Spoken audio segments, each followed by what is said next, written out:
Okay, so welcome Hello. back to the Zoom room. Nice to have you here, Lane. So let's have a look at today's email and some teaching around that. So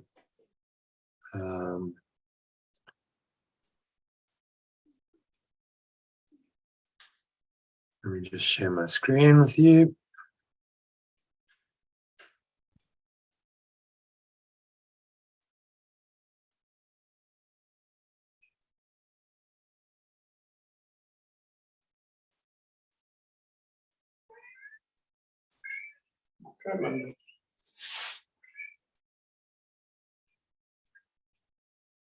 All right, so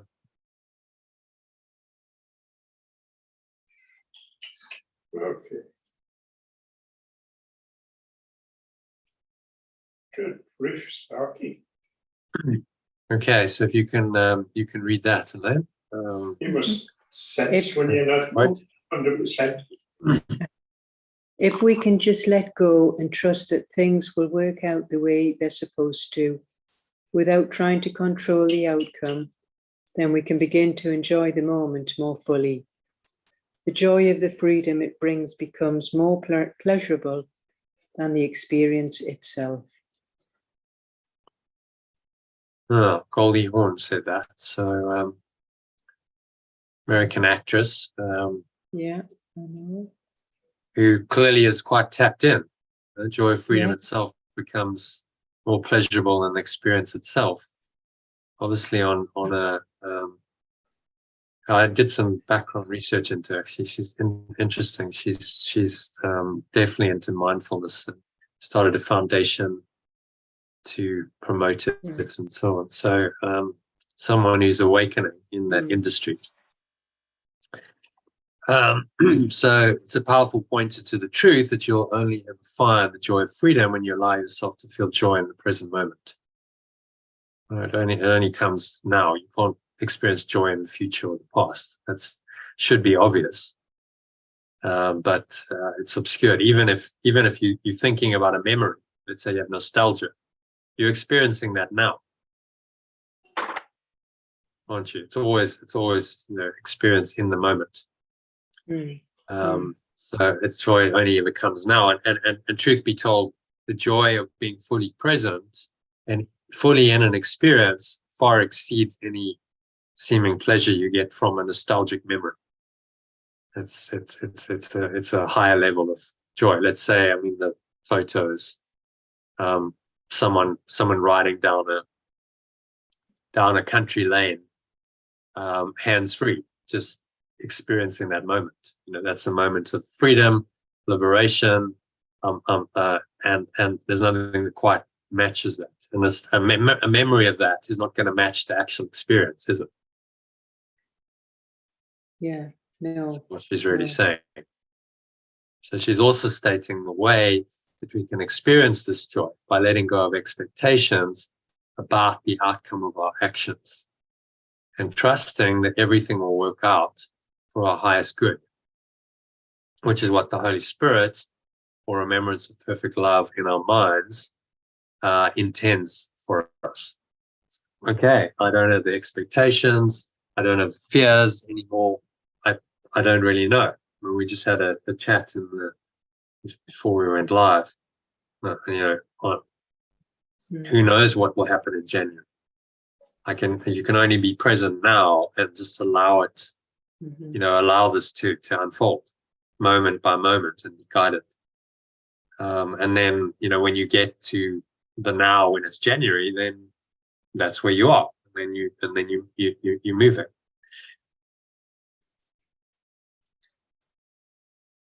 In the moment then. So the best way of planning for the future is to be fully present now and be guided moment by moment by the Holy Spirit, because it's going to tell you what you need to do without undue emphasis on the future. So, okay, right now, do this. And that's what it tells you. Right now, do this, and then that leads to a consequence and another consequence, and So you flow forward moment by moment, and in the moment, it's guiding you based on, what the overall picture is. It sort of knows that, and you just get a guidance to go, okay, do that now. And so you flow forward moment by moment, and that is actually then creating your future without any emphasis on the future. If you're just really present, fully engaged, high quality action moment by moment, that creates generally a good future, because the seeds of the future are the now, and when you get to the future, it's the now. It's always the now. So the fruits of your actions start coming in your future now moments, which then become now when you arrive at them, and you're able to experience them in the now and appreciate. It's not like, when I get there, then I'll be happy. No, I'm actually quite happy right now, and when the future arrives January, then it'll be now then, and I'll be quite happy then, no matter what the state of play is, whatever's going on in my life. I'll be okay. So this is what we're learning. This the teaching, which is not just unique to the course. It's the foundation of the modern mindfulness movement, the Buddhist and the Taoist philosophies and meditative practices on which the mindfulness movement is based. They really took Buddhism primarily, and then some of Taoism, the ideas of flow, and they put it into this teaching they now call mindfulness. So it's just the Eastern teachings rebranded for a Western audience, really. They called it something else. They call it mindfulness rather than a religion, which was clever. Very good that they did that, because it desecularized it. It was like, okay, it's not related to a religion and all the religious traditions and so on. It's just a practice. You focus on the doing of the practice. Mindfulness is a practice. So the focus is on the practice rather than on the dogma and the beliefs. So in part 2 of the workbook that we started last week, Yeshua is asking us to adopt a more mindful or meditative approach to contemplating his daily lessons. So he's giving us fewer words, and he's asking us to use the words only as pointers to a deeper experience of the truth, as he states clearly in his first paragraph of the introduction to part 2 of the workbook. Can we read that? Yeah. Words will mean little now. We use them but as guides on which we do not now depend. For now we seek direct experience of truth alone. The lessons that remain are merely introductions to the times in which we leave the world of pain and go to enter peace. Now we begin to reach the goal this course has set and find the end toward which our practicing was always geared.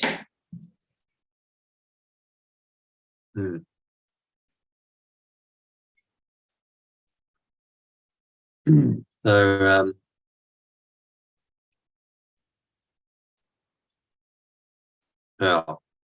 thoughts on that? It's just being in the now. This is where we're going to find our truth and leave the world of pain and suffering behind and enter into peace. And hopefully reach the goal the course has set out.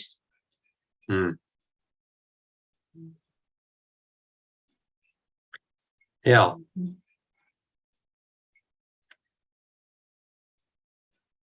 So that's in the introduction.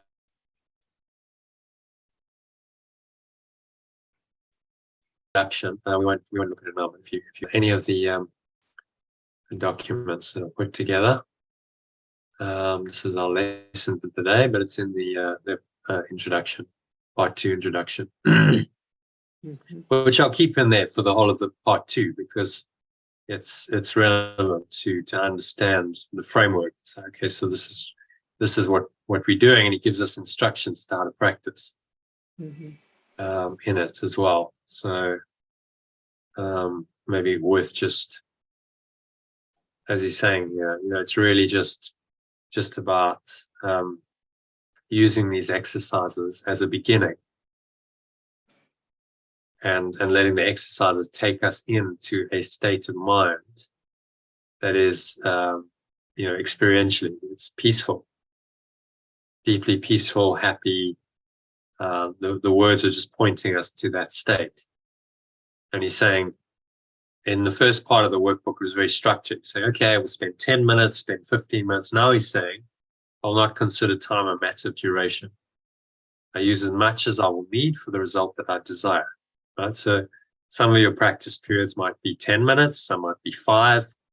He's saying just flow with it, be guided. So some of the training wheels come off in part 2 of the work. The lessons are much shorter. They just point us to the truth, rather than a long.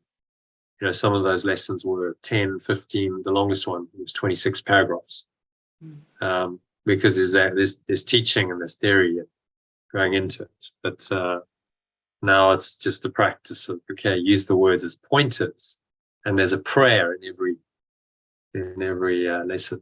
So say the prayer and use that to take you into a time of peace. So then he's got what is forgiveness, which we did the last 2 days. So we won't do that again. Just bearing in mind we've got an 11-paragraph section of text to cover. So let's go straight into the lesson, shall we? Yep. Lesson 227 we're on to. So we read the original and then alternative. This is my holy instant of release. And this is my wholly aware moment of release. The holy instant is a moment, a wholly aware moment. So it's when you're fully connected, you're fully present in the now. It's being 100% your attention rooted in the now. And only in the now is your release. You don't find it in the past or the future. You find freedom and love and joy, right now. So he's not saying anything new. This is very ancient spiritual teachings, but he just phrases it differently. He says, this is my wholly aware moment of release. So right now, whatever issue seems to be troubling me, whatever's causing me any kind of pain or suffering, I can let it go right now, and find the freedom is always there. Okay, so then if you read the first paragraph, which is the prayer. So he alternates. Sometimes the prayer is the second paragraph, sometimes it's the first. Just alternates, depends on the lesson. My source, it is today that I am free, because my awareness is yours. I thought to make another awareness, yet nothing that I thought apart from you exists, and I am free because I was mistaken and did not affect my own reality at all by my illusions. Now I give them up and lay them down before the presence of truth, so they are removed from my mind forever. This is my wholly aware moment of release. My source, I know my awareness is one with yours.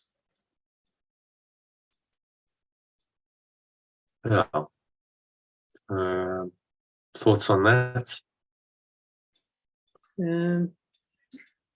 Now we can choose to go to the source instead of making the other awareness that we have let dominate our lives. Because really there's nothing apart from the source that really exists. So I am free, and I have mistaken reality with all my illusions over the long period of time. So now I can give them all up lay them down and be with the presence of truth, so that they can finally be removed from my mind forever. And this is the wholly aware moment of release. My source, or our source. Yeah. Because we're all one. In the moment when we're willing to let go of all of our delusions, all of our mistakes, and just find the pure formless awareness of perfect love that's already there, always has been there. Experience it directly.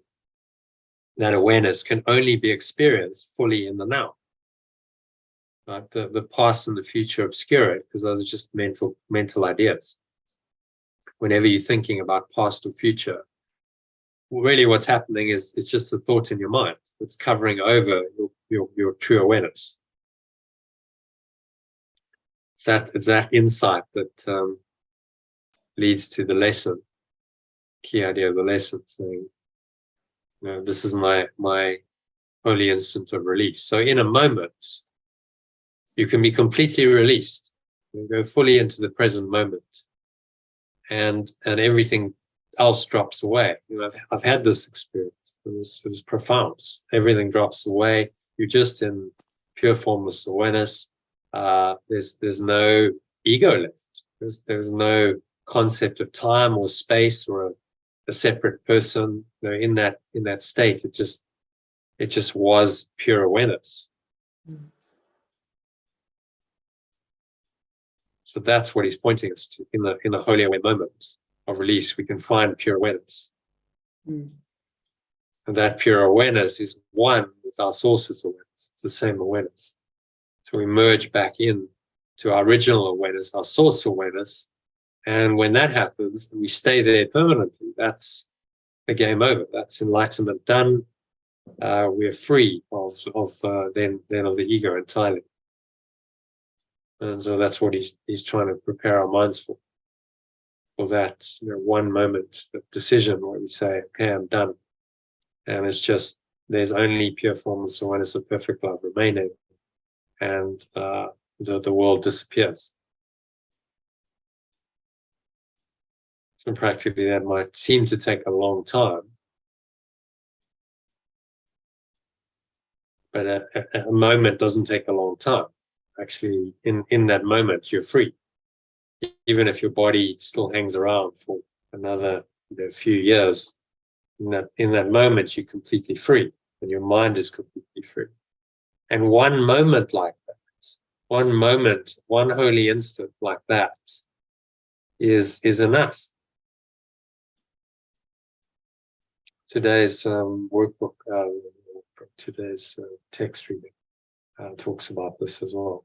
One moment is enough to awaken us, because we've seen reality, we've seen the truth, and we're never the same again. Having had this holy aware moment. So in the East, they call it a moment of satori. It's a moment of enlightenment, awakening, insight, where you just kind of get it. One moment like that is enough to permanently change your mind and your reality, because you never go back. We've talked about the spiritual experiences of someone like Byron Katie or Eckhart Tolle. They have a moment, one of these holy aware moments, holy instants of release, and they're never the same. They don't ever go back to the state they were in before that moment. If you saw, did you see Wayne Dyer's movie, The Shift? Oh, yes. Yeah. You remember, he called it a quantum moment. Mm-hmm. One of these moments where everything just changes. So it's whatever you want to call it, a quantum moment, satori, the holy instant. This pointing to this, it's the same thing. So it's a significant moment where you just get it and you have a realization, and it changes you. One of the characteristics of the quantum moment was it's permanent. It changes your mindset permanently. You never go back to how you were before. Mm. And it's very beneficial. It happens now in the moment, you're fully present. It's a beneficent result. It gives you something that is helpful. And you never go back to the way you were before. And it's not within your control. That was the fourth characteristic. You don't control it. It just happens when you're ready for it. But spiritual practice makes you ready. So you're more likely to have a quantum moment if you've done spiritual practice consistently.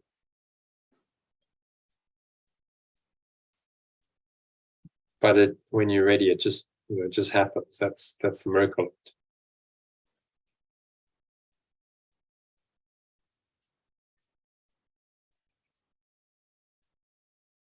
Okay, so any other thoughts on paragraph 1, that lovely prayer? No, So we go to number good. 2. Yeah. And so today, I find my glad return to the state of pure formless awareness, which I never really left. I, as the extension of perfect love, let go of my dreams today.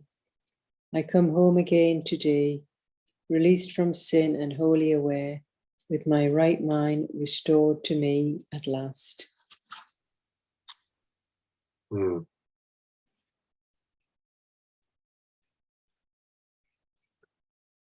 Yeah, so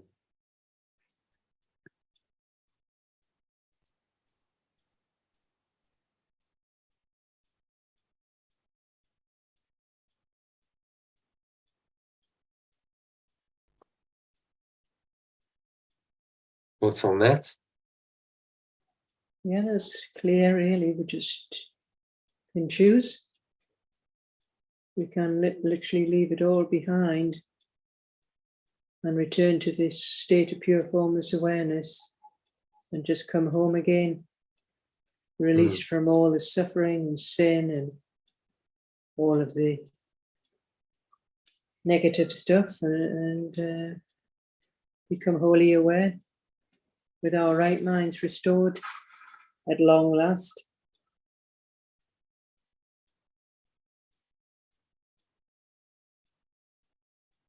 And that can all be experienced now, pointing us to the immediacy of it. This is now as my holy instant of release. Not sometime in the future. He's asking us to claim it right now, experience this right now.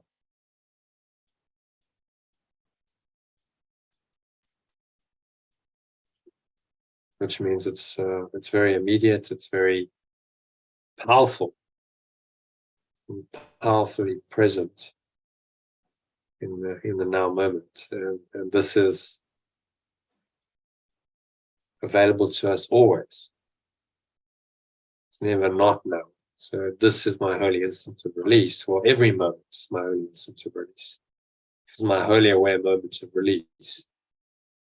I can let everything go and I can just come into the awareness of this pure formless awareness of perfect love, just underlying my awareness. I can come into that and stay rooted in it. If something comes in to disturb that, I let it go very quickly, and I return my mind to that moment, to that state, in which I'm released. There's no negativity. I'm just able to be ones. in. You'll get no sticky ones, I don't know. You don't get any sticky ones that you can release all of it. Yeah, I mean, the ego can come up and try and block it, and it creates these blocks that arise. But you remind yourself, this is my holy aware moment of release. I can let it go. That's your response to it. Mm-hmm. I can let it go, and I choose to let it go, and I let it go to the best of my ability. Maybe you don't do it straight away. If it's a big obstacle, because the ego's got a hold, then maybe it doesn't happen straight away. Maybe you have to work at it a bit. So to do a number of letting go practices on it. You might do a meditation, do a breath break. That doesn't work fully, then you might go to the instrument for peace or the radical forgiveness 10-step process. But all these tools are available. Mm. So use them for what they're for, which is your awakening in the moment.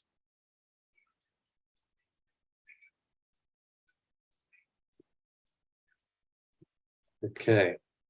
Any other thoughts on this one? Very simple idea. Very simple pointers, aren't they? See the simplicity of these lessons. It's not complicated. It's not difficult to understand. There's no particular metaphysics to it. He's just saying, use the lesson to point you into that state. The state that it points to is pure formless awareness of perfect love. And so more and more through the lessons in this part 2 of the workbook, go into that state and experience it for yourself, what it's like to be connected to and rooted in that state.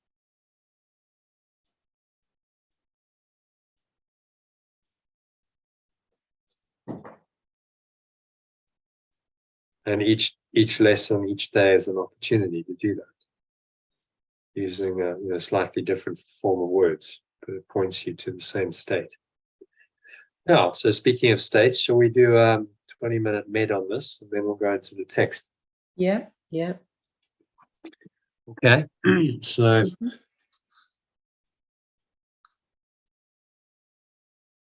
make yourself comfortable.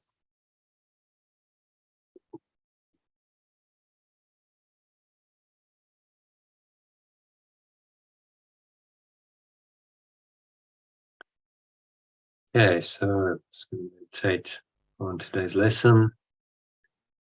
Lesson 227 for 20 minutes or so. So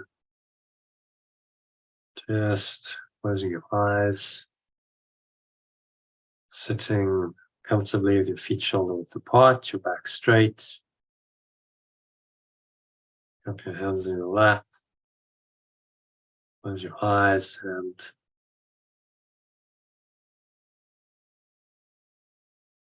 start off by taking a nice deep breath in through the nose. Breathing in, clench the sphincter muscle to lock the energy in.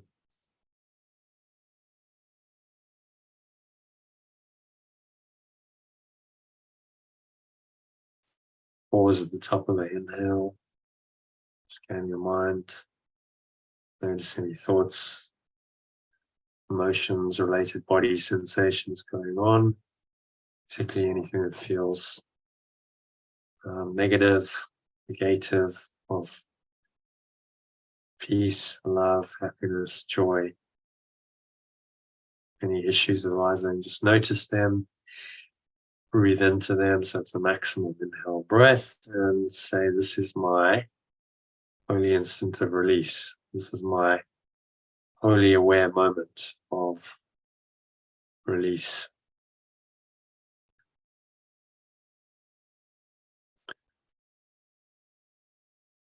And just be wanting to let it go. With the help of your breath, you can exhale, have a sense of releasing any attachment.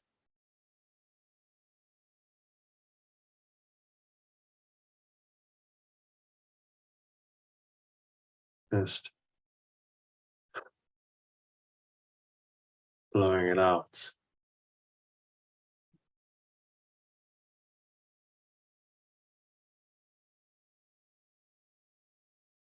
Some breeze of your breath into the nothingness that it really is. It's going, gone.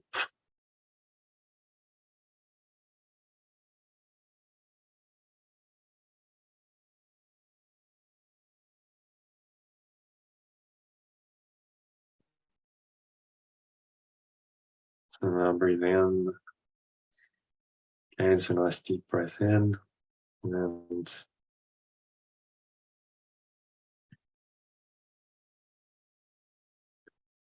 say the prayer. So this prayer out loud, it's really addressing your own true self, your own true nature. So you breathe in.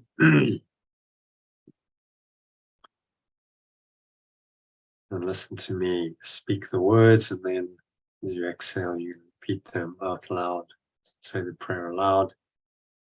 It's more powerful when you speak it, becomes manifest through your speech.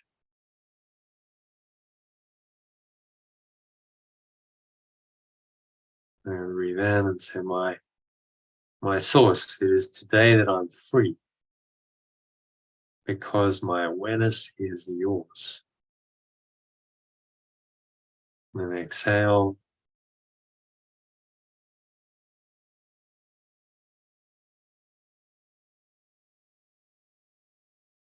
Speak those words. My source is today that I'm free, because my awareness is yours. Firmly in this conviction. And breathe in again.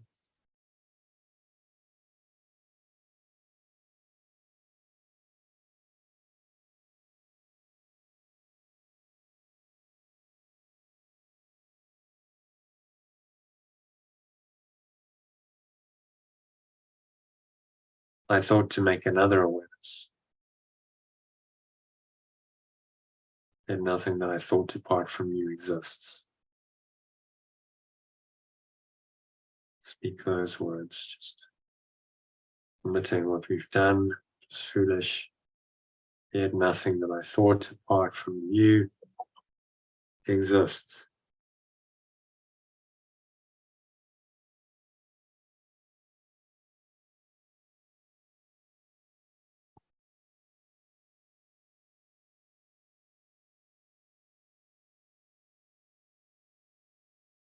Breathing in again,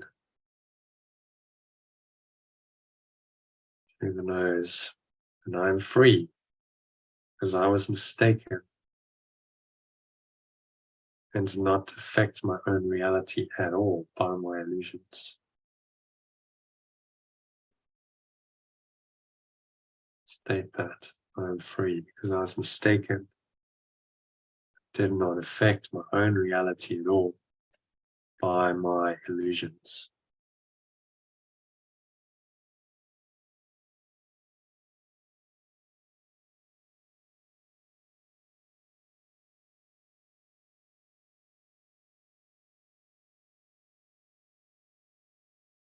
Breathing in again.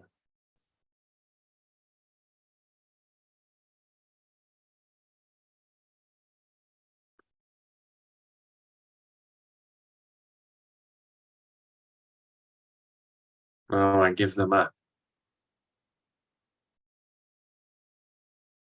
and lay them down for the presence of truth. So they are removed from my mind forever.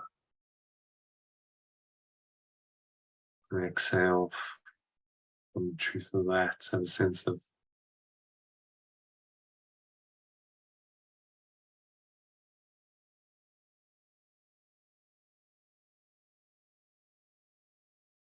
blow them out with the breeze of your breath, going gone.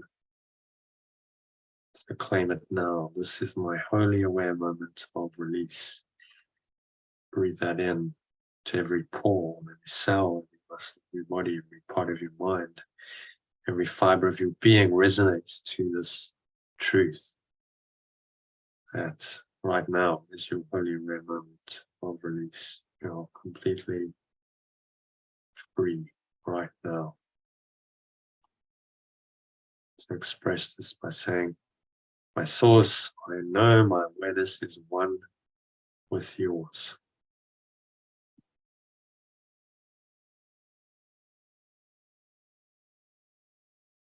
My awareness is one with yours.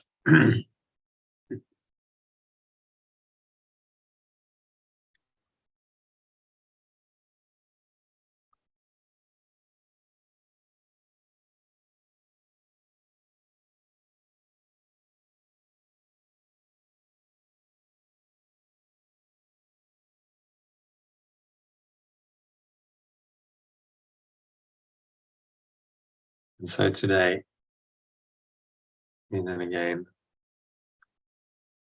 I find my glad return to the state of pure formless awareness, which I never really left.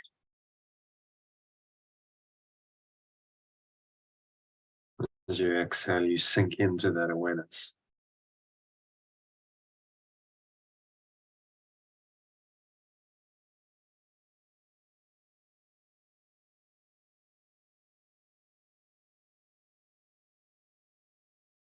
Breathe in again. My eyes, the extension of perfect love.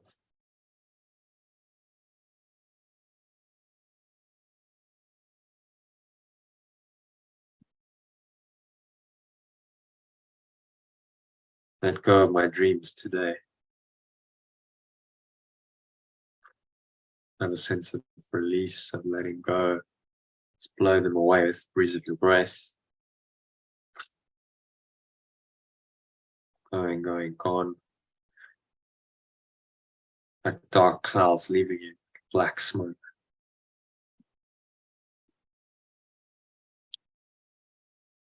So I come home again today as you breathe in. Come home today, right now, released from sin and wholly awake. My right mind restored to me at last.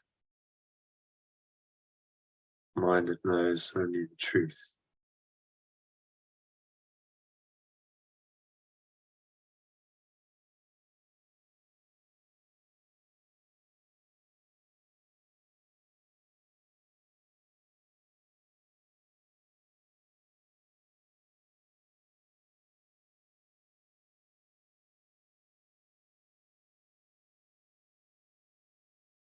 My right mind restored to me at last.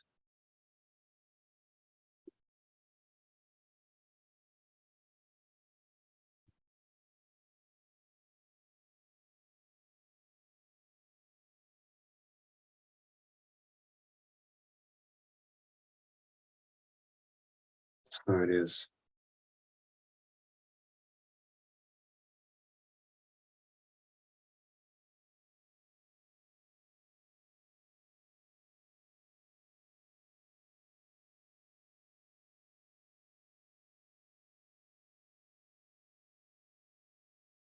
And so just rest in the deep peace of the statement. You come home. You're released today, you're free of sin. You're wholly aware in the moment. Sinless, innocent, perfect, whole, and complete right now.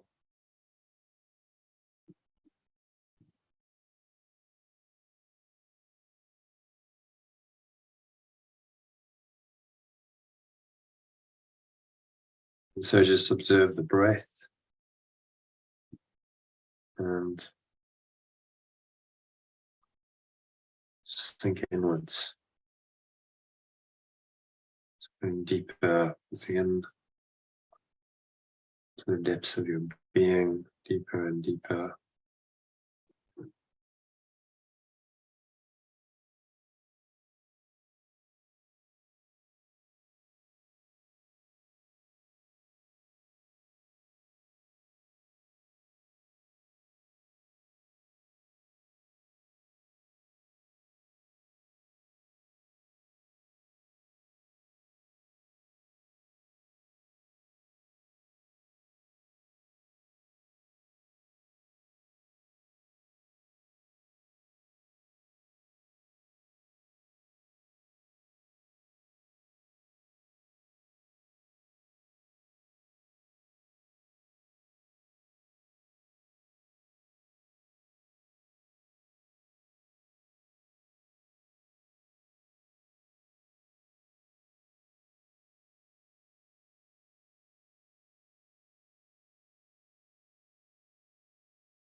Thinking inwards, you observe the breath flowing into the nostrils and out of the nostrils. Just observe the breath. Go deeper with each breath into still, calm, quiet, innocent place in your mind.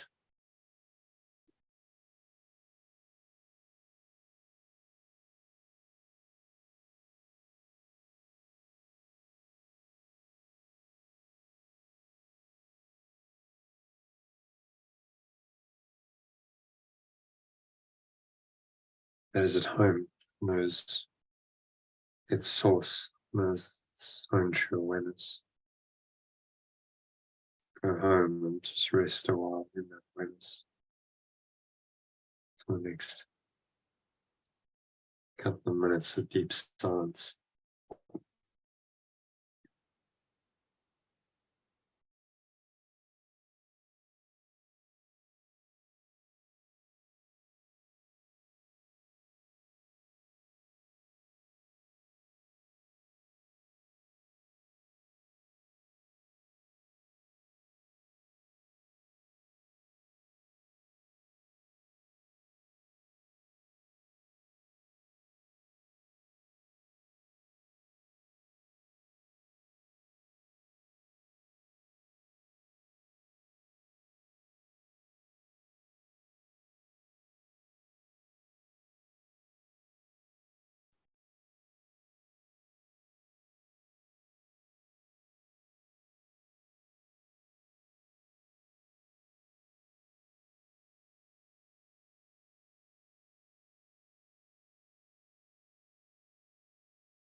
Any thoughts come in to stir this deep peace? Observe them casually. Breathe into them. Imagine you breathing light in, awareness, just a spacious awareness that reminds you that there's something beyond that thought and that emotion, the related feeling, if you're feeling anything in the body. Remind yourself of that by saying, this is my holy instant, this is my holy aware moment of release from this. Right now I can release myself into pure formless awareness of perfect love. So I breathe in, I infuse my body, my mind, my entire being with this divine energy of the truth, which releases me. Yeshua said, shall know the truth, and the truth shall make you free. This leads to your holy instant of release. So you're going to exhale.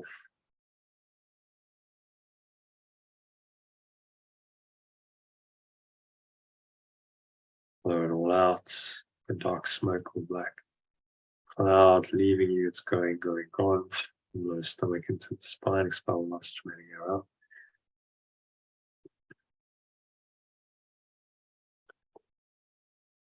And you just rest.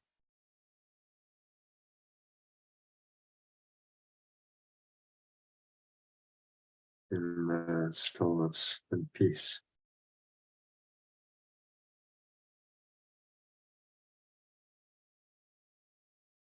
Few moments. Experience the joy, sister, in the lesson today, I find my glad return to the heaven or the state of pure formless awareness, which I never really left. I'm home again today, released from sin and wholly aware of my right mind, restored to me at last. So just experience this state, pure formless awareness, which is home. You're in your right mind, your true awareness.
And so just now gently coming back, bring your awareness back into the body, breath, senses in the world, and by that, come back into normal awareness on the count of 3. So 1, just breathing in, noticing how the stomach rises and chest rises. Subtle flow of air in through the nostrils.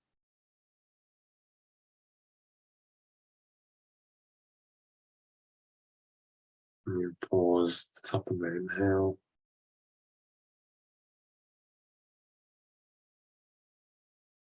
Smile. Because this is your holy aware moment of release. Right now, it's indeed good news.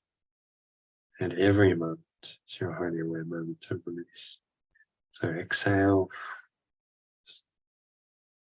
Count of 2, exhale, blow out anything you held in.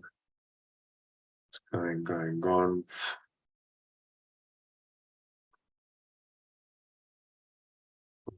Stomach into the spine, expel the last remaining air out.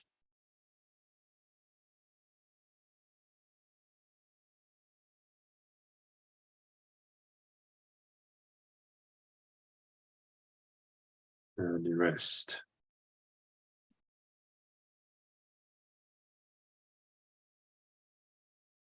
And peace and stillness.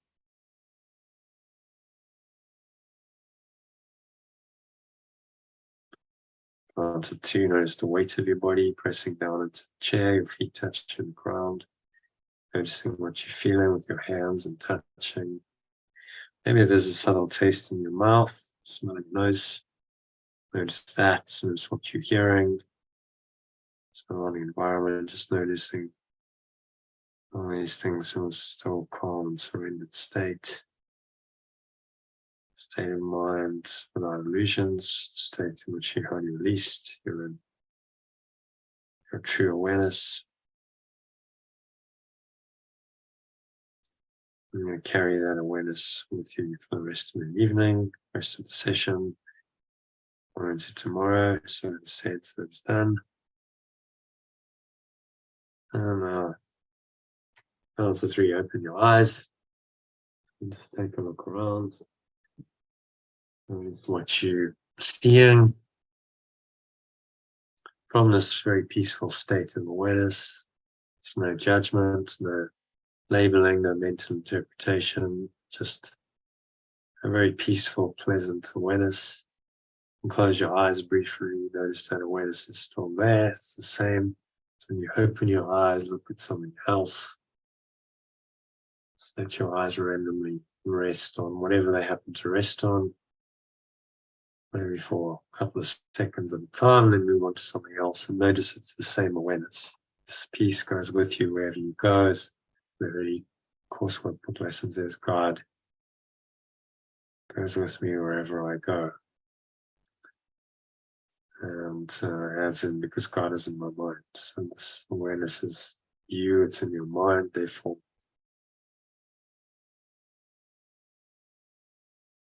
goes with you wherever you go.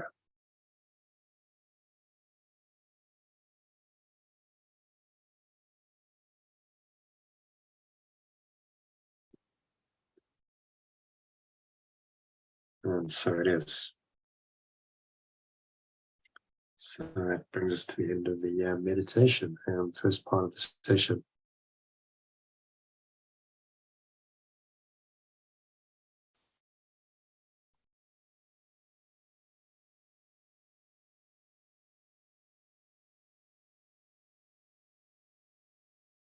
All right, so let's go straight into our text reading, shall we?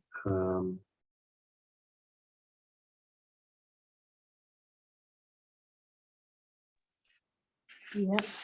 Mm-hmm. So this one is called The Healing Example, section 5 of chapter 27. 11 paragraphs. Done some translation already, so should we just dive into it? Did John reply? Is he joining us? No, he didn't reply. No, no, he didn't. No, Okay. Well, he never know. normally Might does. turn I think up. he just sort of, yeah, he doesn't normally He might reply, turn but up. he might appear, though. You never know. Yeah, you never know. Yeah, I have sent messages in the past, and he doesn't tend to reply. Okay, But so this one is called appear, the Healing Example. Mm-hmm. The Healing Example is the overall So, title, and so it's all about healing. So do you want to dive into to the alternative, much to translate here, just Holy Spirit will become remembrance of perfect love. And read it in the alternative yeah, for us. right. The only way to heal is to be healed. The correction extends without my help. Only I am needed so that it can begin. Yeah, so that should be but. For some reason, it translates the buts as onlys, which sometimes is appropriate, but not always. Yeah. Accept the correction of healing, and it will go forth because of what it is. So be I accept the correction of healing, and it will go forth. Okay, so the reason was the miracle of healing. It will go forth because of what it is, and it will maybe extend. It will extend because of what it is. Really, you turn it down just a touch. Can you turn it down a touch? Sorry. So Okay, and it will extend because of what it is. Oh.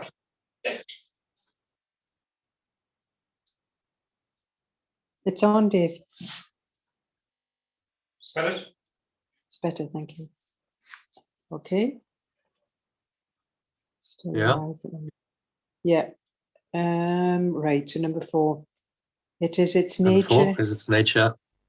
It is its nature to extend itself the moment it is born.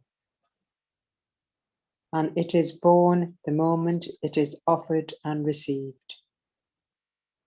I cannot ask another to be healed. Only I can let myself be healed, and thus offer the other what I have received.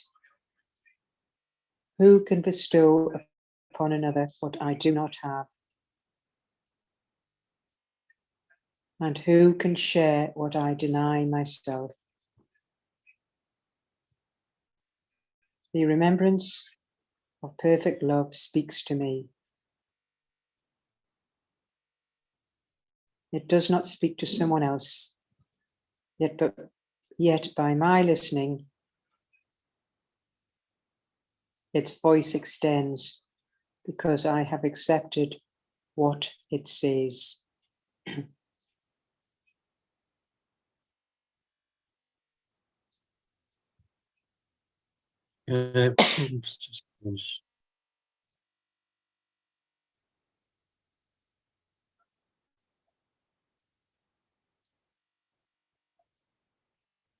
On my listening, its voice extends. The voice extends.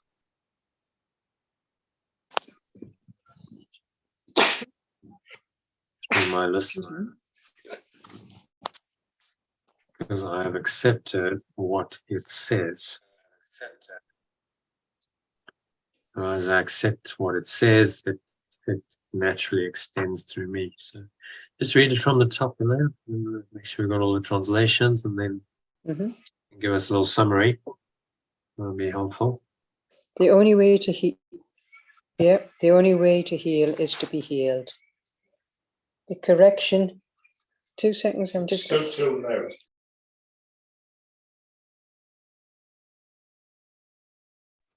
I'm just getting the TV turned down a bit because I can't yet.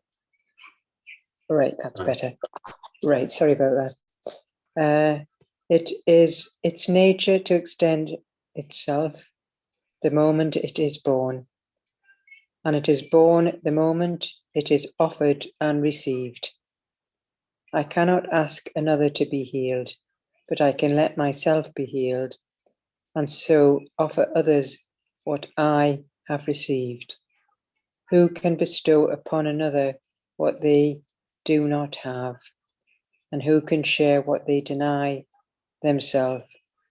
The remembrance of perfect love speaks to me. It does not speak to someone else, yet its voice extends through my listening because I have accepted what it says. So, well, the only way to heal is to be healed. And the correction is, it extends all on its own. And once we accept the healing, it will just extend. It's its nature to do this the moment it's born.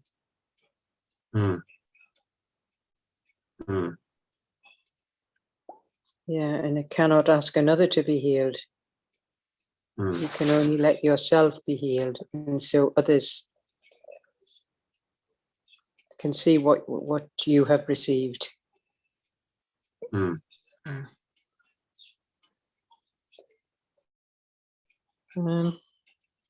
So really, the tapping into the remembrance of perfect love is who speaks to us.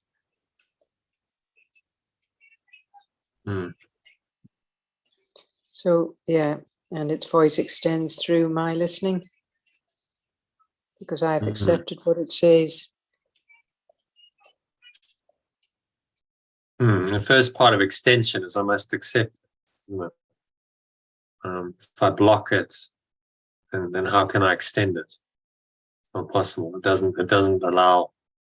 If I don't extend it through me, I don't allow that to happen. It doesn't extend through me and outwards. So it's an acceptance myself, and then it's found a willing channel. Then it can extend through me into the world, and I extend it through my words and my thoughts and my actions.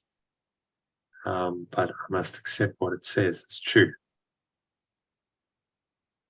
Who can bestow upon another what they do not have? Maybe we say, who can give instead of bestow upon? Who can give another what they do not have, and who can share what they deny themselves?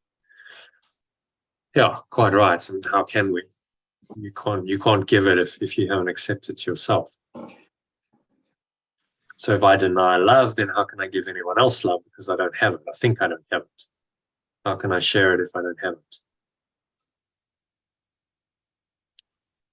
That's perfectly logical. So we must accept it ourselves first, and then we can extend it.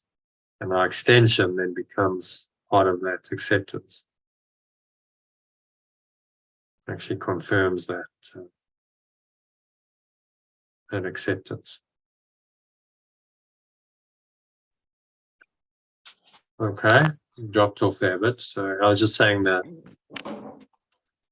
we accept it, and then we allow it to extend through us. As we extend it and we see the impact it has, that then it reinforces our acceptance. So it becomes a feedback mechanism that confirms our acceptance, makes our faith stronger, essentially. So yeah, I absolutely do accept this now because I see its effects on other people. And that becomes part of the reinforcement of my own decision to accept it, you see. So it's a feedback mechanism. If we look at well, not that one, I want that one. We go to integral model. So I accept it first myself in my own internal subjective experience, and then I express it, I extend it out.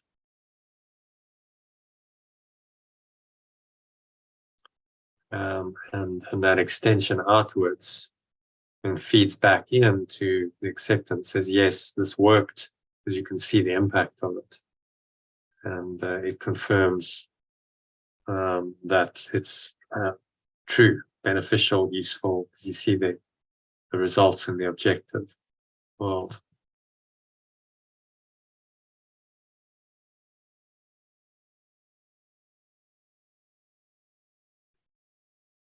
Okay, so this to number 2. Elaine's dropped off, but I'll crack on with it. Hopefully she'll come back.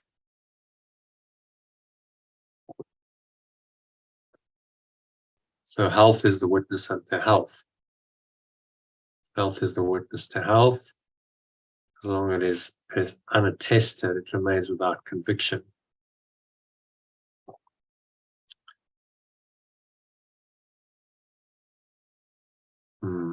Unattested means unwitnessed. So maybe just make it unwitnessed. Health is the witness to health. As long as it is unwitnessed.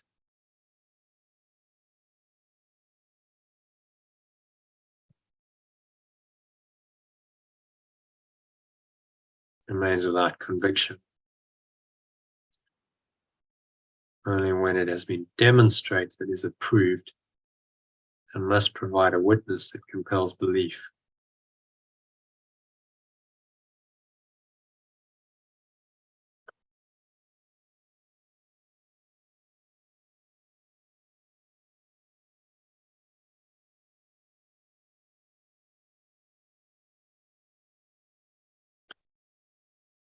Hey, John, how are you? We were wondering if you're going to join us. Hi, Jono. Welcome. Yeah. Yes, Hi, John. Hi, Elaine. Hi. Welcome. Yeah, good time. We just started the text in paragraph 2. Okay. So, do you want to read that one? Yeah. Yeah. Health is witness to health. Yeah. Okay. What's the heading? What's the overall heading? What's the What's the section? We're on section 5 of chapter 27, called the healing example. Okay. Yeah. So the first one's just about healing, and first paragraph is about accepting the remembrance of perfect love, accepting its voice, and then allowing that to extend through us. Okay. Okay. We Okay. must, Good. but we must Good. accept it for ourselves first, Yeah. Okay. Got it. and let myself be healed, and so offer others what I've received. So Yeah. that's the essential point of that paragraph. So number 2. Yeah. So the holy instant is the miracle's abiding place. No, 2. That's number 3, John. Number 2. This one. Yeah. Could you just go up a bit? Oh, okay. I'm there now. I'm there Yeah. now. Yeah. Read Okay. it in the alternative. Yeah. Yeah. Yeah. Okay. Health is the witness to health. As long as it is unwitnessed, it You're on your remains. phone, are you? I am. Yeah. Hmm. As long as can you hear me? Okay. Yeah. It's breaking up a bit, but so Oh, just yeah. carry Okay. on. Yeah. As long as it is unwitnessed, it remains without conviction. Only when it has been demonstrated is it proved, and must provide a witness that compels belief. I am not healed through double messages. If I wish only to be healed, I heal. My single. Just pause it there, John. I just want to. Yeah. So it is proved. Oh, yeah. It is proved or proven. It's proven. What's better? It is proved or proven only when it has been demonstrated. I think proved. Yeah. Proved. It's proved only when it has been demonstrated, and must provide a witness that compels, and must then provide a witness that compels belief. It is proved only when it has been demonstrated and must then provide a witness that compels belief. Yeah, okay. Yeah, which is what I was saying to Elaine in this integral model. So I accept it, and then it's demonstrated in the exterior of my experience, my individual exterior, and potentially here as well. And it's the interobjective. But in my direct experience, it demonstrates, and then that provides a witness. The external provides a witness that this internal shift and change was valid, beneficent, helpful, and so that reinforces that thought system. And that's the way we make the world work for us rather than against us. It's a feedback mechanism that confirms the truth. And that's when he talks about miracles, it's corrections. He's referring not just to the interior aspect of it. So there's a correction in your mind, but he often means that in the external as well. The miracle is what you can see demonstrated. So there's 2 aspects of the miracle: the internal shift, and then the external result. And he uses the same term, miracle, for both. And you have to read it in context to work out what he means. The correction then, it's actually always an internal shift, but the correction then has external manifestations which witness to the thought system of the Holy Spirit. And that then confirms our belief, and it gets strengthened. So that's really what he's saying about the demonstrated, and then provides a witness that compels belief. Yeah, that's good. Okay. I'm not healed through double messages. So the double messages actually refers back to the previous section and sections. He talked, I don't know if you read those, but he talked about double messages being paradoxical messages. A double message is a message that's contradictory. Contradictory messages, that's the double message. Either paradoxical or contradictory messages. Mixed messages.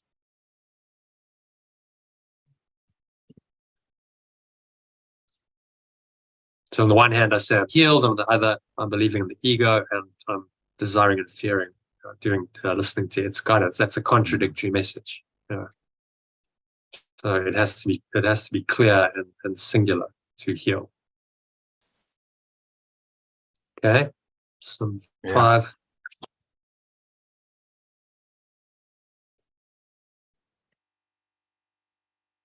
If I wish only to be healed, I heal. My single purpose makes this possible. But if I am afraid of healing, then it cannot come through me. The only thing that is required for a healing is a lack of fear. The fearful are not healed and cannot heal. This does not mean the conflict must be gone forever from my mind to heal. For if it were, there would then be no need for healing. But it does mean, if only for a moment, I love without attack. A moment is sufficient. Corrections do not wait on time.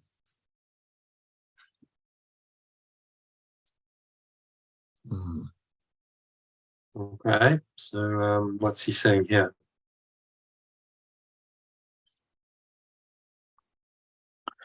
Well, he's saying that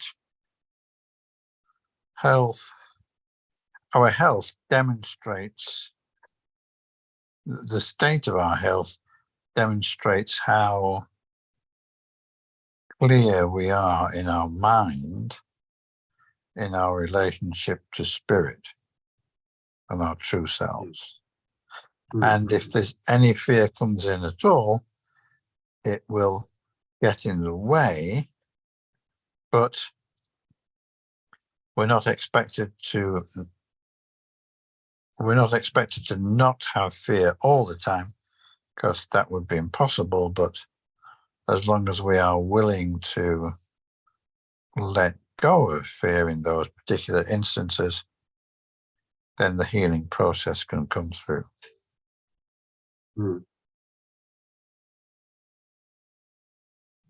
Yeah.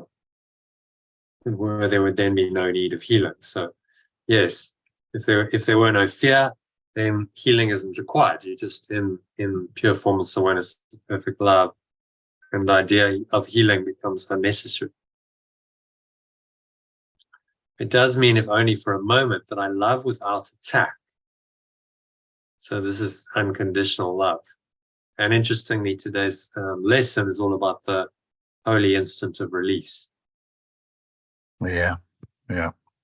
So it's along the same lines of the text, saying, in that moment, that holy instant of release, or holy aware moment of release, we call it, if only for a moment, I love without attack. I drop all of my ego, my defenses, attack thoughts, which are defenses against the truth.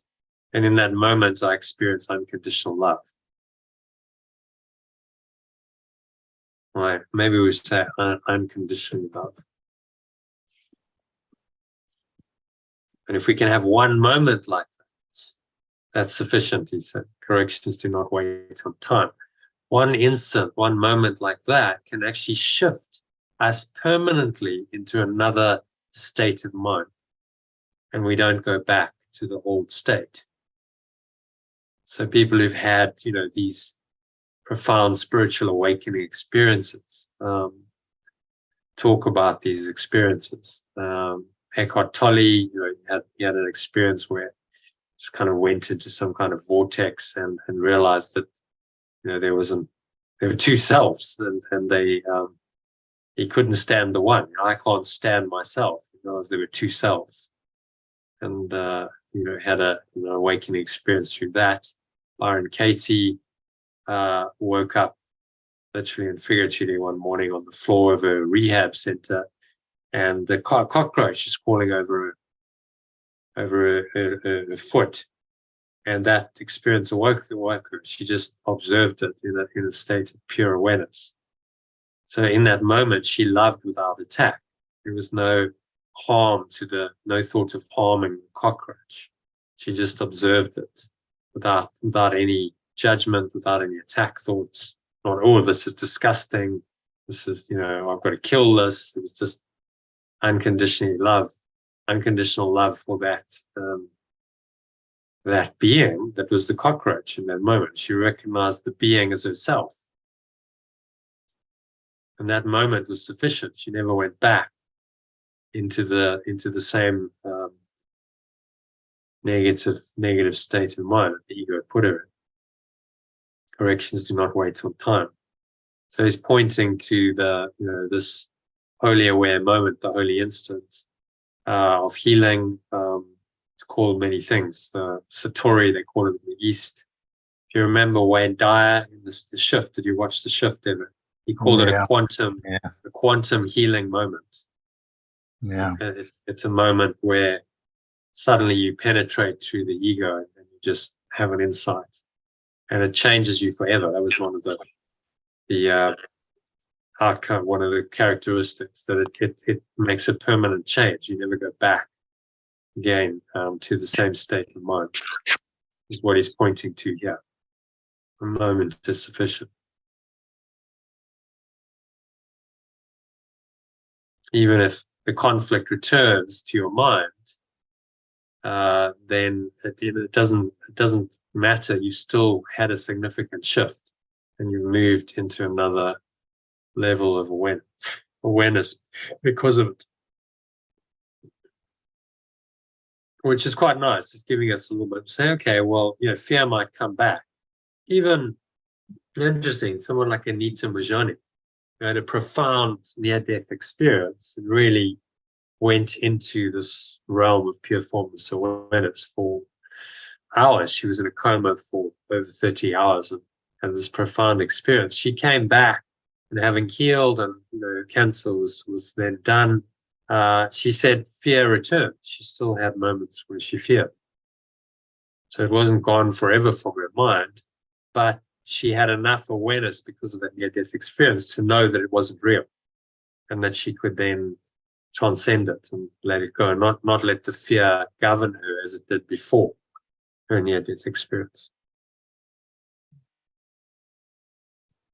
Okay, so happy with number 2. Let's move on to 3. Elaine, if you can read that.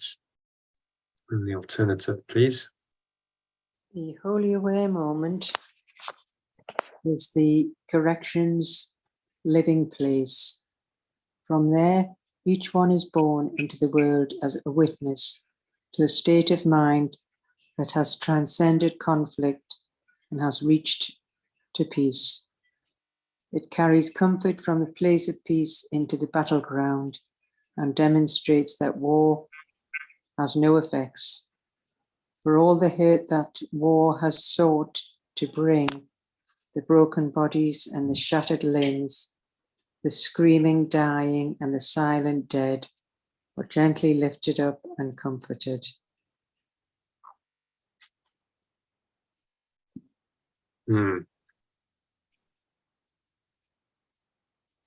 So what's he saying here? Well, that wholly aware moment is that precious moment in the corrections living place. So it's transcended all the conflict and finally reached the peace. It carries comfort from the place of peace, and demonstrating that battlegrounds and wars have no effect. So all those that are relating, I think it's quite powerful what he's doing. He's relating conflict, so our personal conflicts with other people. And he's saying, well, this is just the same thought system as war. And then he brings in, the effects of war quite overtly. Broken bodies, the shattered limbs, the screaming, dying, and the silent dead. These are the effects of war, it's quite shocking to realize that, if we're in a conflict with anyone, then this is what we believe in. That thought system of conflict taken to its extreme leads to war, which, we know the effects of that are really horrible. Just broken bodies, shattered limbs, screaming, dying, silent dead, gently lifted up and comforted. And he did this. Remember the last one I think you did, John, we talked about it, where he was referring to World War I, we thought. Yeah. There's analogies. It's like the trees, and so he's returning to that, and through the imagery of war, trying to wake us up and say, well, this is what you want to transcend the conflict, because that's what the conflict means. The horrors of war. If you've got conflict going on in your mind and in your life, then really it's part of that same thought system that needs to be undone, let go of entirely.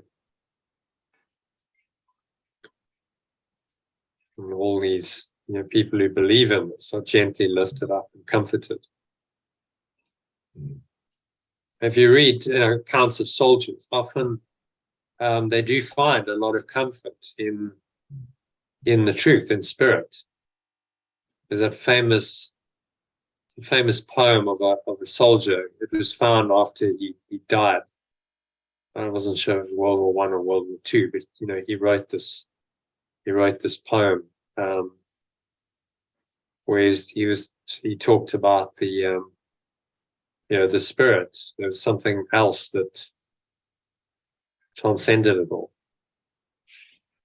that he clearly accessed. So often in these extreme situations, what else do? You turn to spirit, and you find a presence that transcends the horror of it, the broken bodies and the shattered limbs and the screaming dying and the silent dead, and reminds you that this isn't true.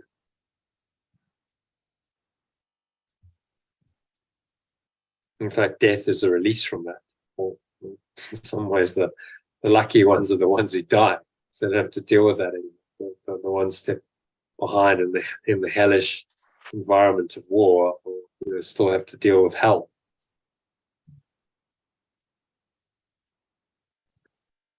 So, any thoughts on that, Elaine, other than what I've shared? Oh yeah, it's interesting.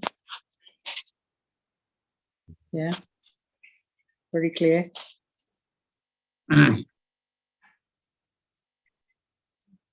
think the point is, the key point there is the holy aware moment is the correction's abiding place. It's where the correction lives. Is, maybe just change that. Is where the corrections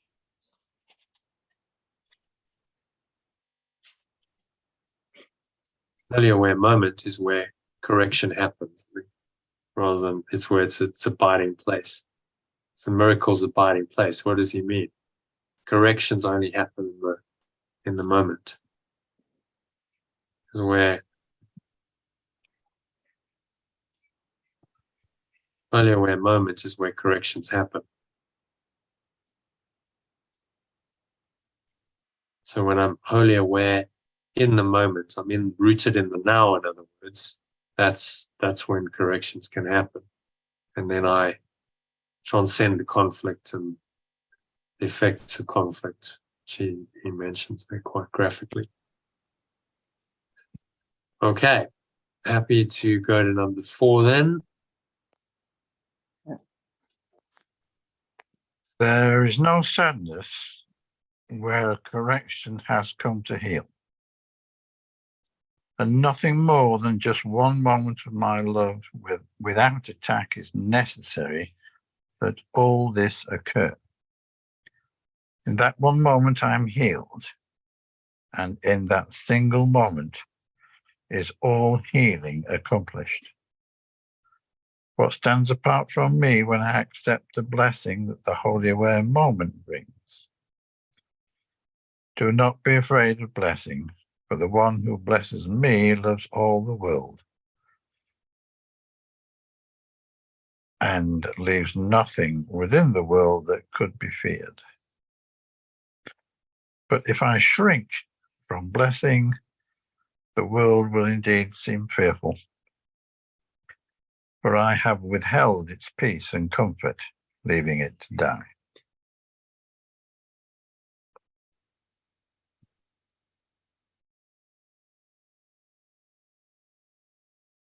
Yeah, so what's he saying there? Well, it's saying that no sadness can be where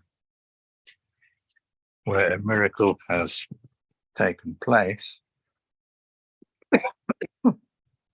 and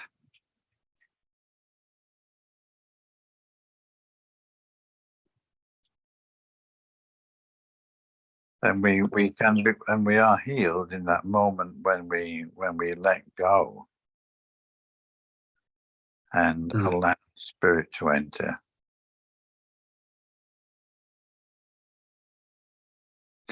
Well, so like in that moment, you know, it's in that single moment, all healing is done because you go into the state of pure formless awareness of perfect love, and in that state, you experience that healing is done, healing is completed, and you're just in that final state, in that single moment. So it's a little portal to eternity. You know, the holy aware moment is a portal to the eternal state of mind, which is obviously where we're going. Heaven lies there, and in that moment, that opens up, and you have a glimpse. It's like you open the door, and you go, "Oh wow, there it is." And I experience some of it, although I don't fully go through the door and close the door and immerse myself in the new reality. You know, that I might come back and still have some fear thoughts, but I've had an expanding experience, and that's really what the Satori moment or quantum shift, as Wayne Dyer calls it, is about. You go into this other dimension, this other reality. You have quite a profound experience of it.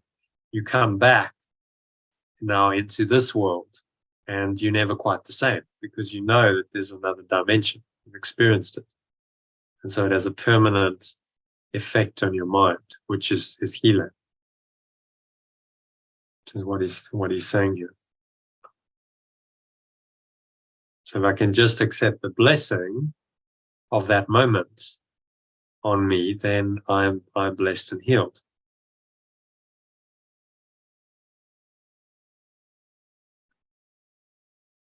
I shrink from blessing. When he blesses me, he loves all the world.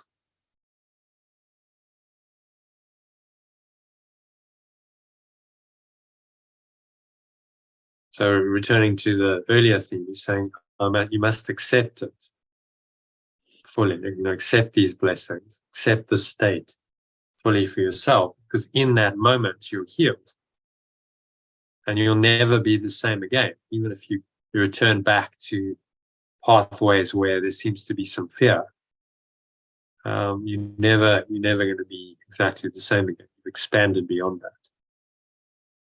And I shared that. I'm not sure you have it. That story of when I was in flow on the squash court. Have I shared that with you, John? Maybe at some point. Yeah. But that experience, I never went back. Having had that, I never went back into the same level of fear again. It was a permanent shift. So whenever I played, I'd overcome that, you know, deep anxiety at winning or losing, and that was no longer. I never returned. It's not that I never felt a little bit of, you know, some nerves. I did occasionally, but generally I was like, okay, no, I'm just much better. That deep-seated anxiety at winning or losing had been broken once and for all. I never returned, and so that's what a quantum shift does. It shifts you into another level of awareness permanently. There's no returning back to that same state as you were because of it, which is why it's so powerful. Okay, so anything else? Sorry, I sort of interrupted you halfway through. Well,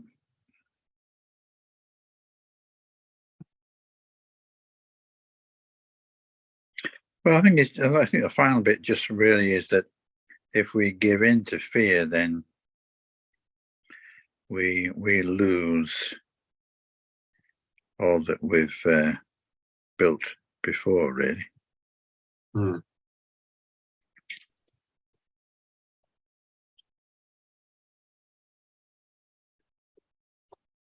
I shrink from blessing.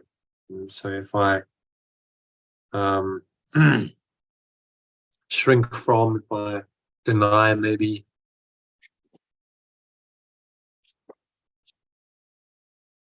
Yeah, shy away from blessing, avoid blessing.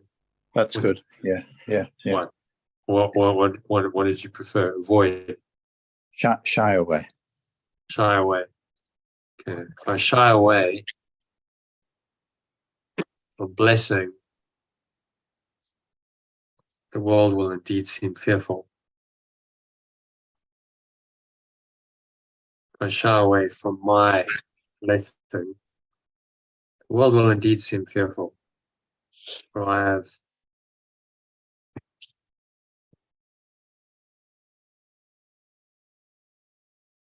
for then I will have withheld its peace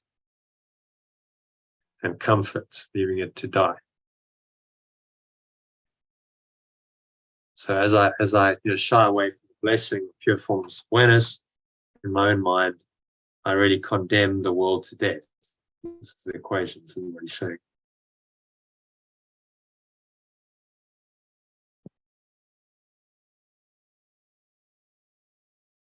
So it's again returning, accept it into your own mind, and then you heal the world. In that moment of accepting, you've actually healed the whole world. On the level of form, it doesn't seem to be so, but you've gone into the state in which the entire world is healed.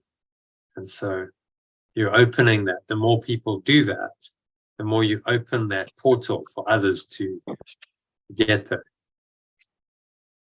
And if we were all doing it and everyone was accessing pure formless awareness of perfect love, that's a wide open portal for everyone to then access. We do see that, the more people do spiritual practices and are accessing these higher states, the more it happens in that society. It becomes, much more normal. And if everyone shies away from it, as he's saying, then the peace is withheld, and really it's the thought system of death is perpetuated.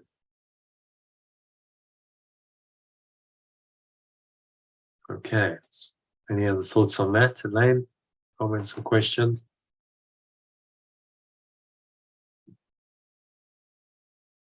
You all right? Okay. So happy to go to number 5 then. You can read that, Elaine. Are you still with us? Yes.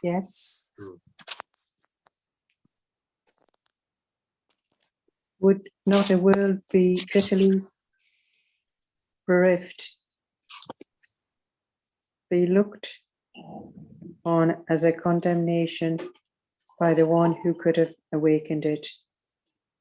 Only stepped back because I was afraid of being healed.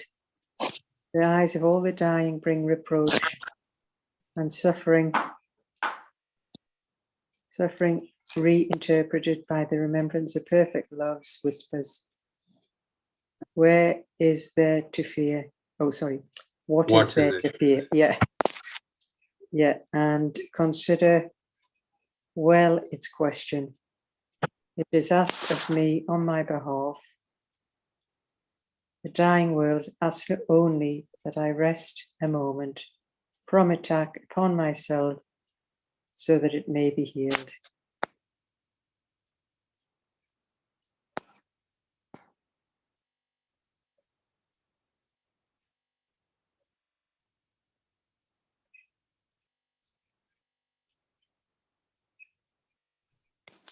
I will ask only that I rest a moment from attack upon myself, so that it may be healed.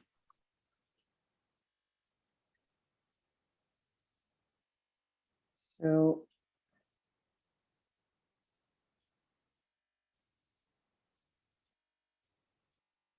And what's he saying here? yeah,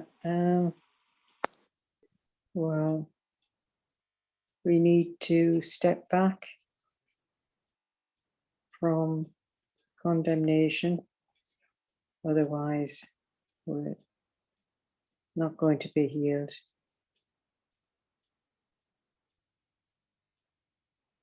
And are we afraid of being healed?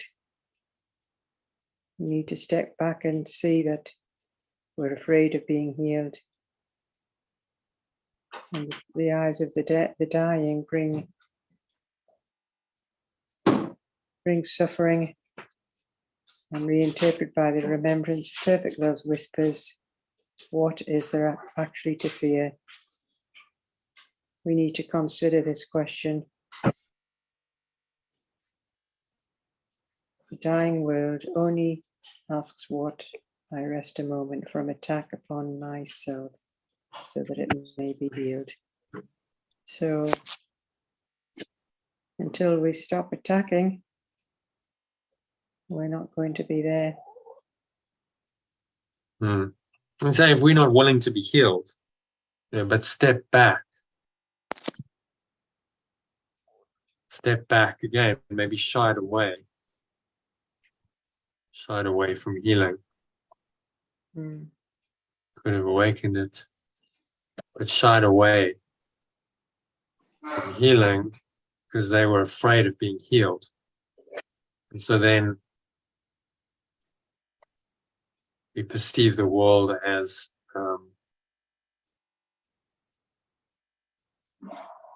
be perceived as a condemnation.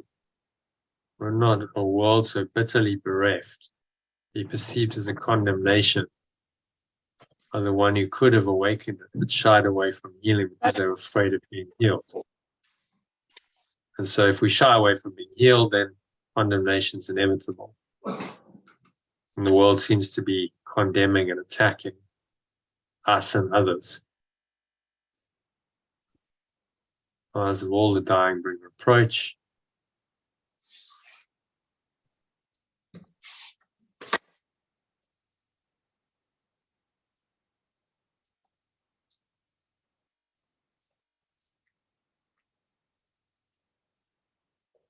Bring reproach, maybe reproach me.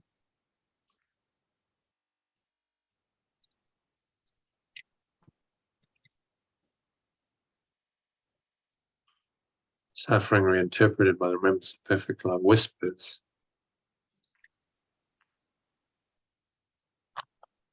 To me, what is there to fear? So in my personal life, I consider its question well. So I must consider its question well. It's asked of me on my behalf.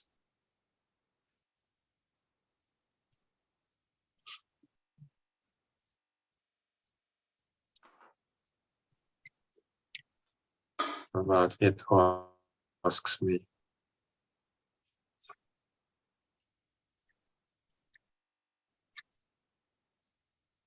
Ask me on my behalf.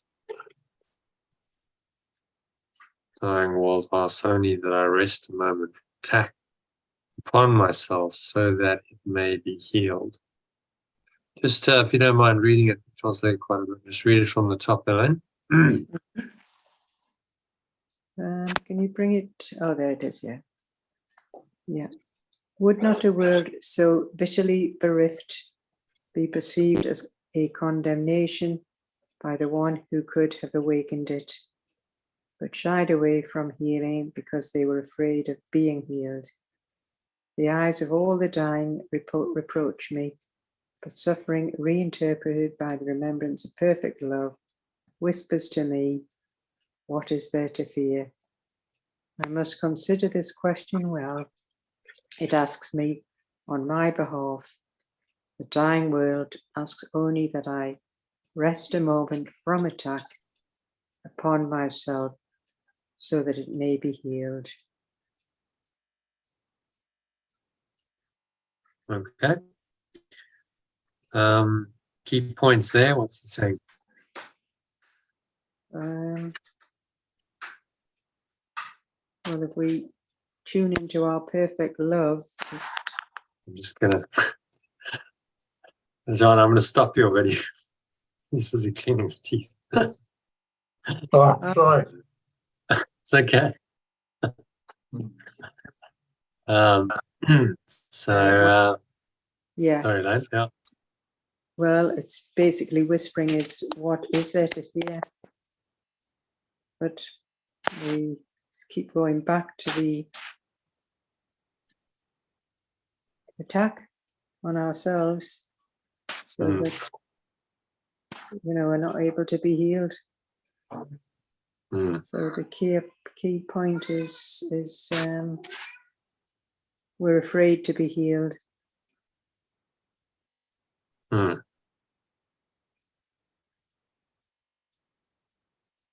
Yeah, we shy away from it, and then we must perceive that the world is a condemning and attacking place.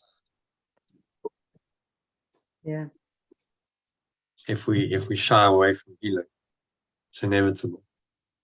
So that would be our perception. It seems to be then a bitter and a cruel, unfair, condemning place because we've condemned ourselves by not being open to the Holy Spirit, which says no, this condemnation is nonsense. It's all just a lie. Which we know. So if you shy away down, from healing, what do you have? Yeah. You think like, well, what do you then have? Well, you've just got suffering and, a dying world. Yeah, and the ego tries to offer you some, apparent pleasures and stuff that's worthwhile, but that doesn't really compensate for all the suffering and the dying, the sickness, the suffering, the aging, the death. It doesn't really. You think of the ego's offerings. Does it really compensate for all that? Definitely. Or you could have money, or you could have a special relationship, or you could have experiences in the world. But in the meantime, there's sickness, suffering, aging, and death going on all the time. Often in your life, but even if it's not directly, that's happening all the time in the world. That stuff's going on. So does that really, anything the ego offers really compensate for all of that? Not really. No. So it's a fool's paradise. The ego says, "Oh, this is good. This makes up for it." But Yeshua's saying you need to be very honest and see that this is all happening within the construct of sickness and death, the death wish that is the ego. And ultimately, it all comes to that. Whatever you desired, whatever you feared, all of those things, eventually you die. Everyone dies. So what's the point of all of it? So it all comes to death in the end. What was the point of all that activity and fearing and desiring and stressing, straining, striving, all the stuff we do as human beings, when it all comes to one thing, one inevitable outcome is death? It really makes you wonder, doesn't it? Death is the greatest teacher. Because if it all comes to death, then why do we put so much attachment, so much importance on things that are temporary, that are going to fade away and die eventually? Why do we do that? Surely that's deluded then. Yeah. So death can, the apparent existence of death in this world can be the biggest catalyst to awaken. Because if you really look on it, you go, well, yeah, what is the point then? What is the point of getting attached, of desiring stuff, of fearing stuff, when in all these one way? Like, I'm going to death just as everyone else is. That realization can take you to the truth. Okay, well, what is timeless, what is beyond death, what is immortal, Mm. transcends, the apparent death of all form in this world. Well, that's what I need to go for. That's what I need to stay rooted in, because therein lies my healing. It's just helping us to see that. Dying world asks only that I rest a moment from attack upon myself, so that it may be healed.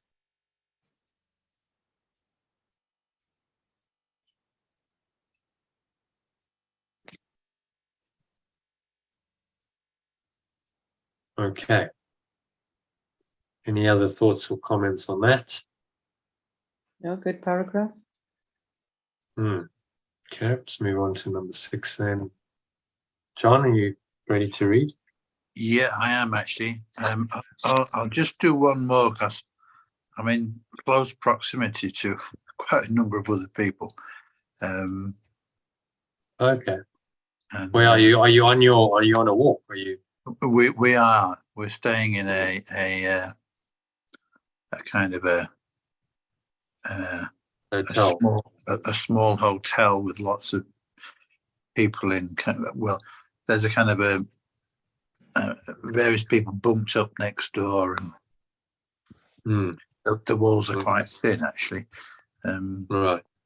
So, So you're going to sleep. everybody's gone to bed apart from me. Yeah. Apart from you. Okay. All right. So do you want to do this last paragraph? Yeah. Thus is your healing everything the world requires. No, you skip. I come to the holy way, number 6. I come to the holy aware moment and be healed. But nothing that is received there is left behind on my returning to the world. And being blessed, I will bring blessing. Life is given to me to give the dying world. And suffering eyes no longer will accuse, but shine in thanks to me who blessing gave. The holy aware moments, radiance will light my eyes and give them true vision to see beyond all suffering and see the identity of my true self instead. Healing replaces suffering. Whoever perceives one cannot perceive the other, for they cannot both be there. And what I perceive, the world will witness through me and will witness too.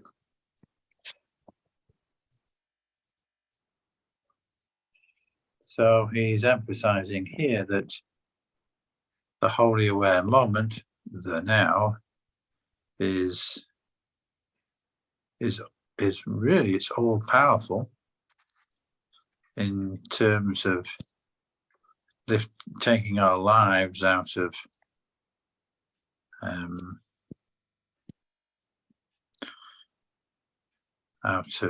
nothingness, really, into meaning. And when we really unite with that moment, then healing takes place, and others will respond through the light which shines through us.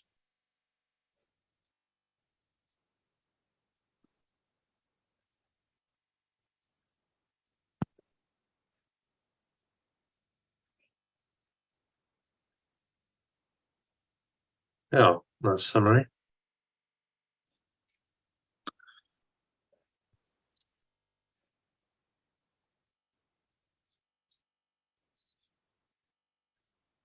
Anything else?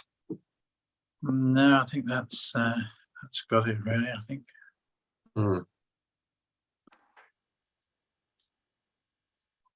Yeah, and there is no compromise. I think that just that one last point, actually, there is no compromise in terms of you cannot have both worlds. You can't have one foot in either camp. Yeah.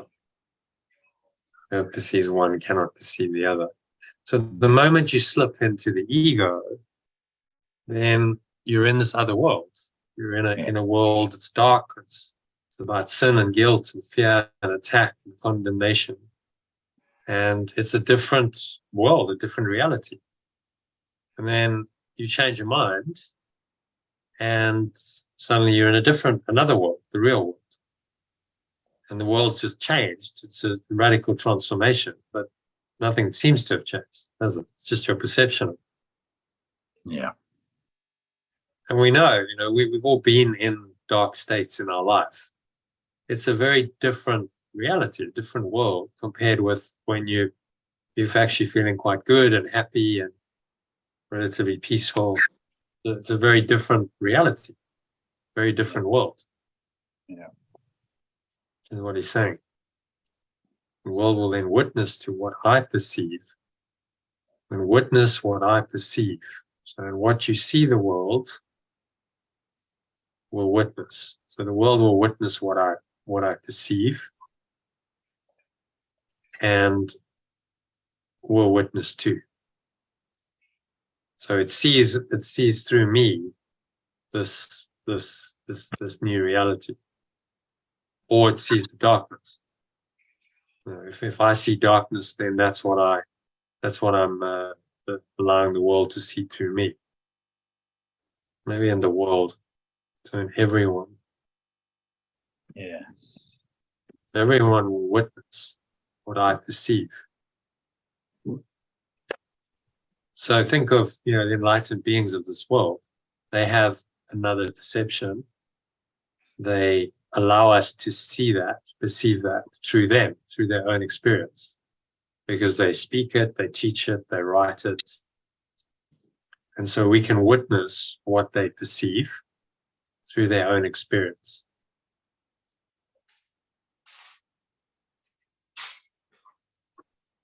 Yeah. It's a very clear teaching, isn't it? Maybe through.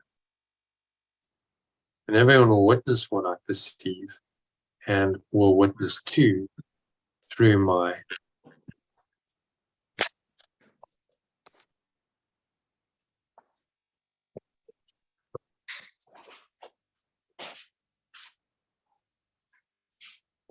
so I witness to what I perceive. Maybe in my will witness to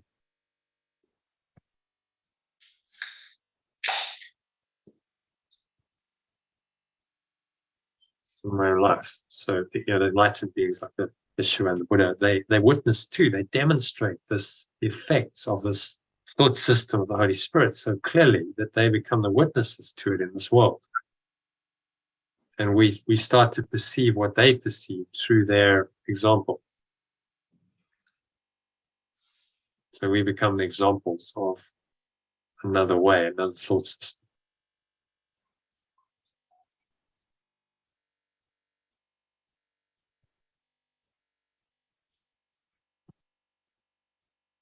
Maybe not will witness, what I perceive and witness to. Yes, that's good. That's good. Yeah, just read it from the top again, John. You did a bit of translation. Then you can go. I come to the holy word moment and am healed. For nothing that is received there is left behind on my returning to the world. And being blessed, I will bring blessing. Life is given to me to give the dying world, and suffering eyes no longer will accuse, but shine in thanks to me who gave blessing. The holy word moment's radiance will light my eyes and give them true vision to see beyond all suffering and see the identity of my true self instead. Healing replaces suffering. Whoever perceives one cannot perceive the other, for they cannot both be there. And every one will witness what I perceive and witness too in my own life. Nice. I think that's the last sentence. The original is, and what you see, the world will witness and will witness too. It's not as clear as everyone will witness what I perceive and witness too in my own life. So I become an example, which is what the title is, the healing example. So Isn't it? I become an example of healing, someone who's healed, you know, that's what is needed. Examples in this world are the most powerful. Example of a healed, awakened person that inspires others to heal and awaken. Okay, so shall we move on to 7? If you're leaving us now, John, then yeah. go well. Yeah, You can just listen in if you want. What you don't have to speak. You could just listen in if you want. Okay. That's an option. No, if you want to do that, I won't actually. I'll better. Sue's in bed, and I better get the lights out, I think. Okay. Yeah. All right. Hopefully see you tomorrow or later. Yeah. No, John. Thanks a lot. Thanks, All right. Elaine. Thanks for joining. Good night, John. All right. So number 7. Yeah. So is my healing. Everything the world requires so that it may be healed. It needs one lesson that has been perfectly learned. And then, when I forget it, will the world remind me gently of what I have taught? Its gratitude will not withhold any reinforcement from me who let myself be healed so that it might live. It will call forth its witnesses to show the identity of my true self to me, who brought the sight by which they witnessed it to them. The world of accusation is replaced by one in which all eyes look lovingly upon the friend who brought them their release, and my companion will happily perceive the many friends I thought were enemies.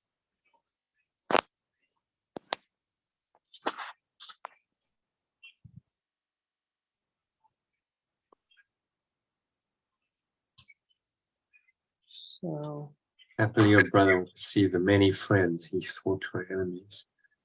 And will happily perceive the many friends they thought were enemies.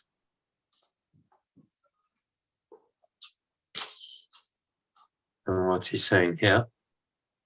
and so just demonstrating my healing to the world,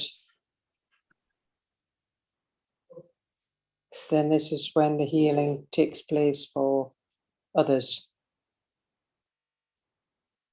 It just takes one lesson that has been perfectly learned. And then when we forget it, the world will remind us gently of what we have learned.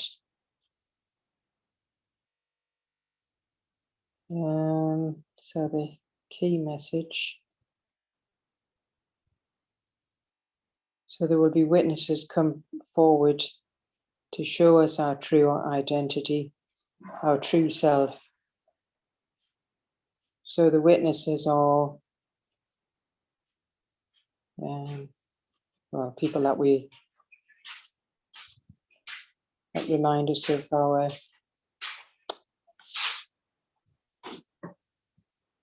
correction that's needed. Is that right? Yep. The friend, capital friend, is the Holy Spirit. Moments of perfect love, and we witness that. We realize that's brought us our release, and we also happily perceive the many friends they thought were enemies. So, everyone's actually helping you to awaken, even if it doesn't seem so. Even if you seem to have an enemy who's set against you, who's trying to, the level of form, hurt you, attack you, Yes.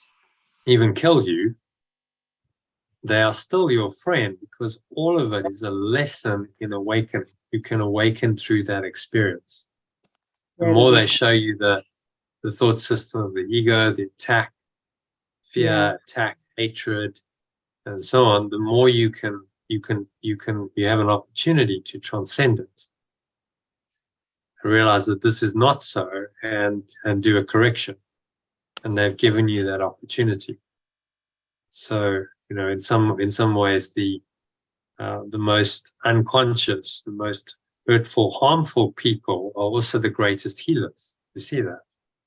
Yeah. Because they give people the opportunity for these extreme big forgiveness lessons. Take a Hitler as an example. He comes along and just his life is just causes so much pain and suffering. He unleashes these forces. It's a world war. Millions of people die, and all the suffering of war, and yet, perceived correctly, he is one of the greatest healers in history, because he demonstrates to us so clearly the evidence of the destructive effects of the ego's thought system, and gives us an opportunity to let that go. Well, you say, if that kind of stuff can happen in this world, and you can get tyrants and maniacs like Hitler doing this, do I ever want to come back here? No, because that stuff doesn't happen in heaven.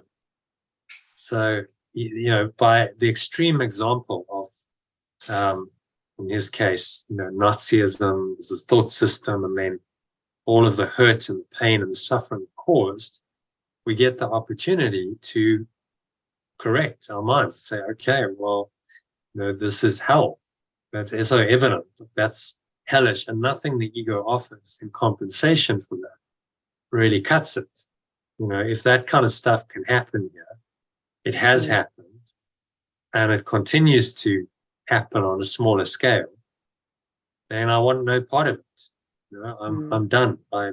This is clearly an insane thought system, and I want to free myself entirely from any possibility of that happening. I'm like, oh, well, that's all history, and Nazism's not likely to happen again. Well, think again. It's happening all the time.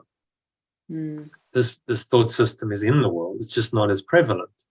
You don't see it expressed on such a level as it was in the 1930s and 40s, when Hitler was on the rise and waging war on the world. But it's still there, and there's many people who believe it. It just doesn't happen on such an obvious level, and so it's kind of hidden from plain sight. But he made it very explicit and very obvious through his actions. So then you get this major forgiveness lesson, like, well, let that go. He's showing you the ego in its most egregious format, but you can still let it go. So there's a great quote. Someone said, well, if you can't forgive Hitler, then you can't forgive it all. It's quite an interesting idea, isn't it?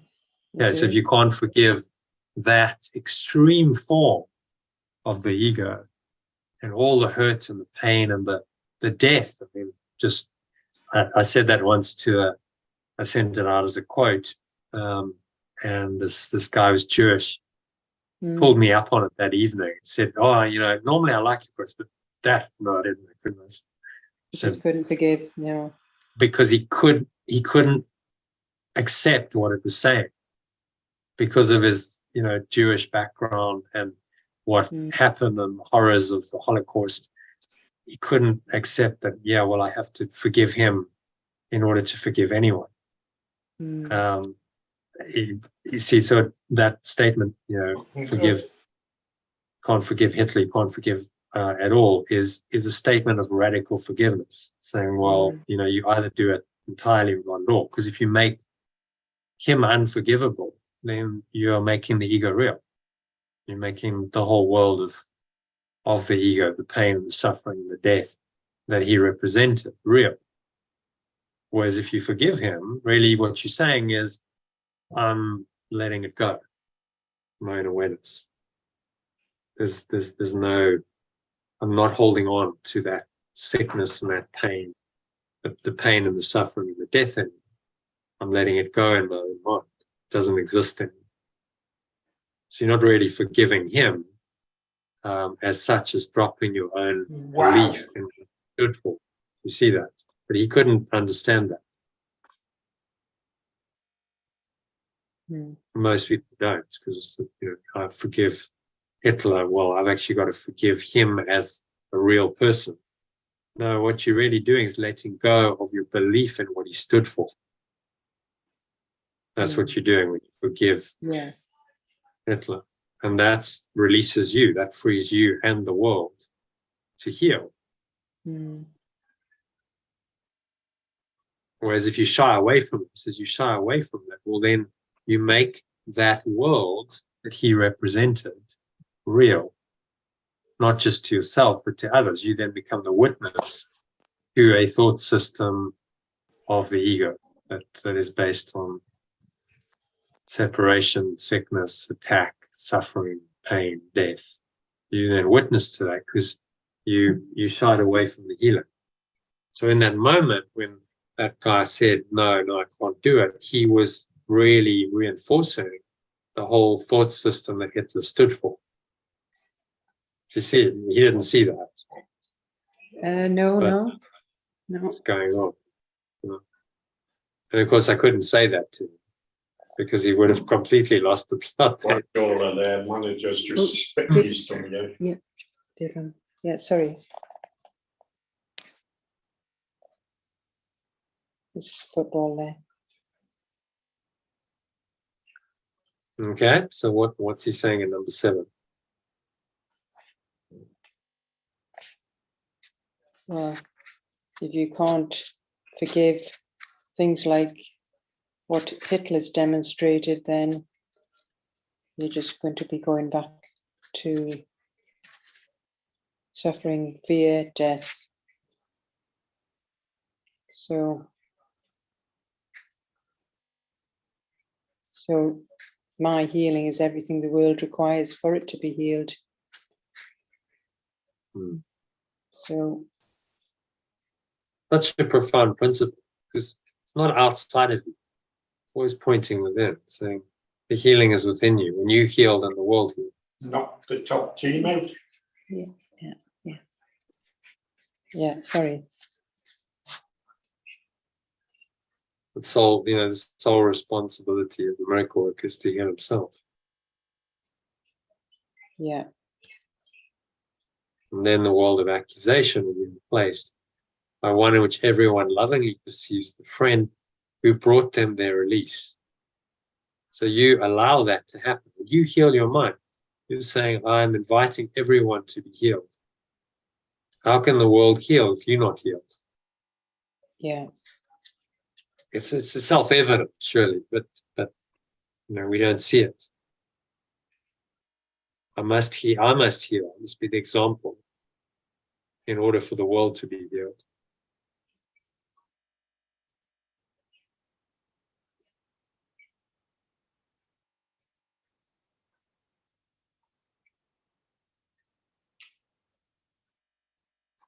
My companions will also happily perceive that many friends they thought were enemies.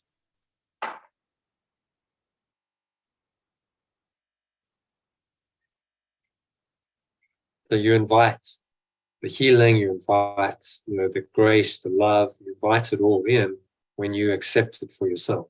I think that's the key message. And you become an example of that. Demonstrate that thought system to others. I will call forth its witnesses to show the identity of my true self. To me, who brought the sight by which they witnessed it to them.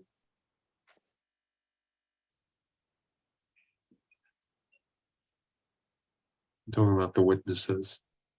Call forth its witnesses. I'll call on its witnesses to show the identity of my true self. Face of Christ to you, that's the original. Show the identity of my true self to me, who brought the sight to them. by which they witnessed it, who brought the sight.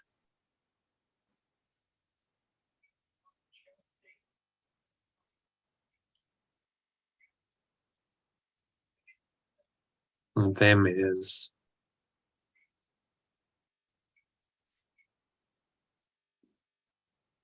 the witnesses, must be the witnesses.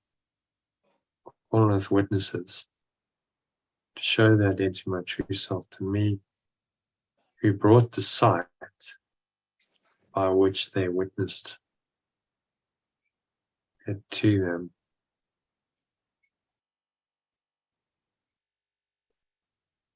Brought the sight by which they witnessed it.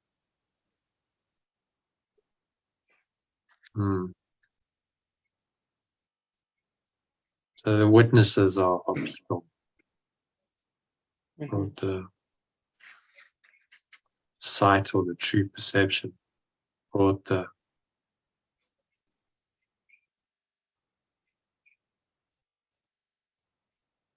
vision by which they witnessed it to them.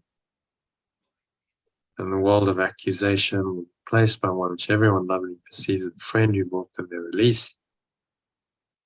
And my companions will also happily perceive the many friends they thought were enemies.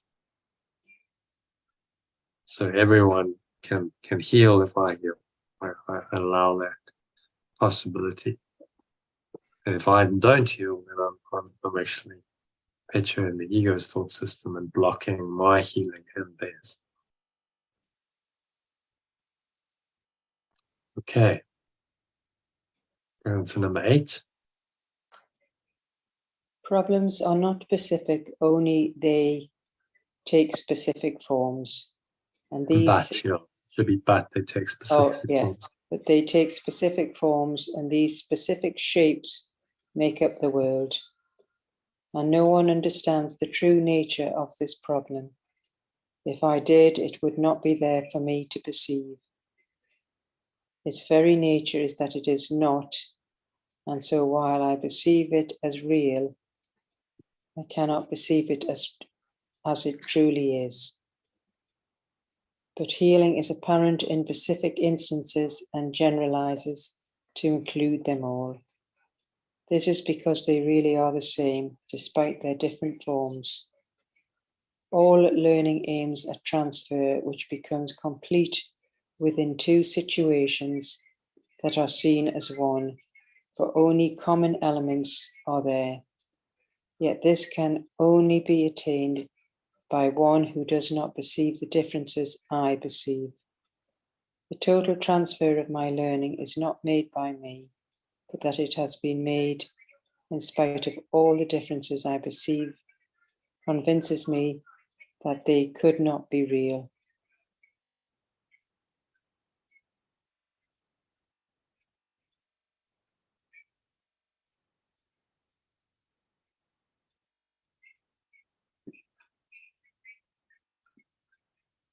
Okay, so what's he saying in this one? It's about all our problems. That really, they're all the same. They're not specific, but they do take specific forms, and we see them in different shapes in the world. But no one really understands the true nature of their problems.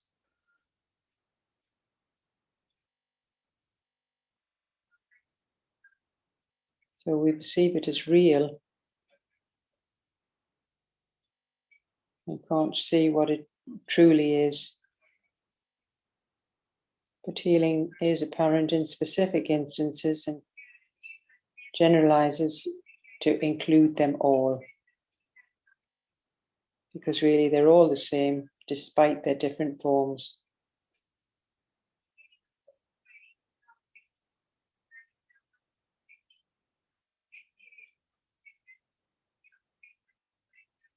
So we need to look at,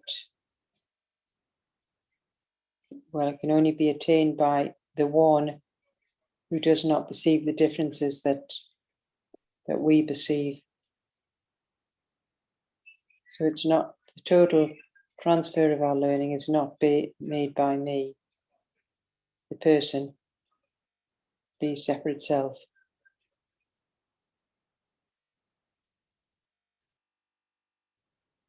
So we need to learn that they aren't real and that all problems are the same.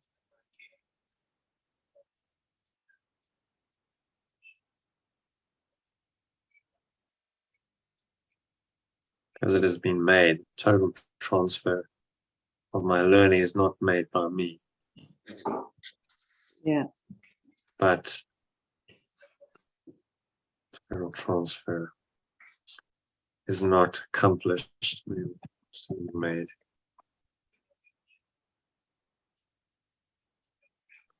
So total transfer means that I don't make exceptions. This thought system of forgiveness, letting go, truth is ever present in every situation, every area of my life.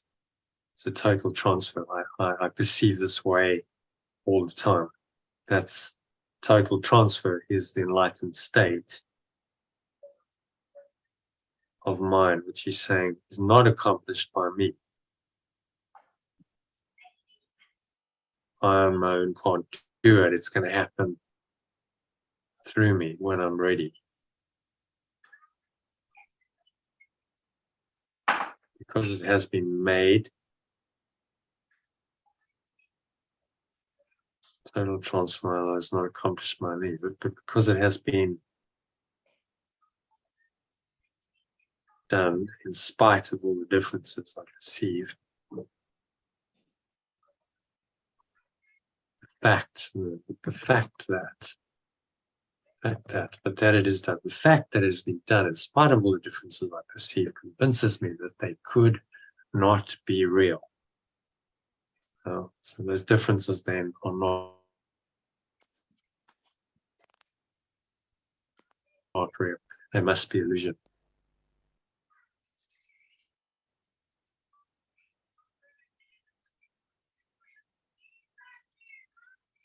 Okay, does that make sense? Mm-hmm. Yeah.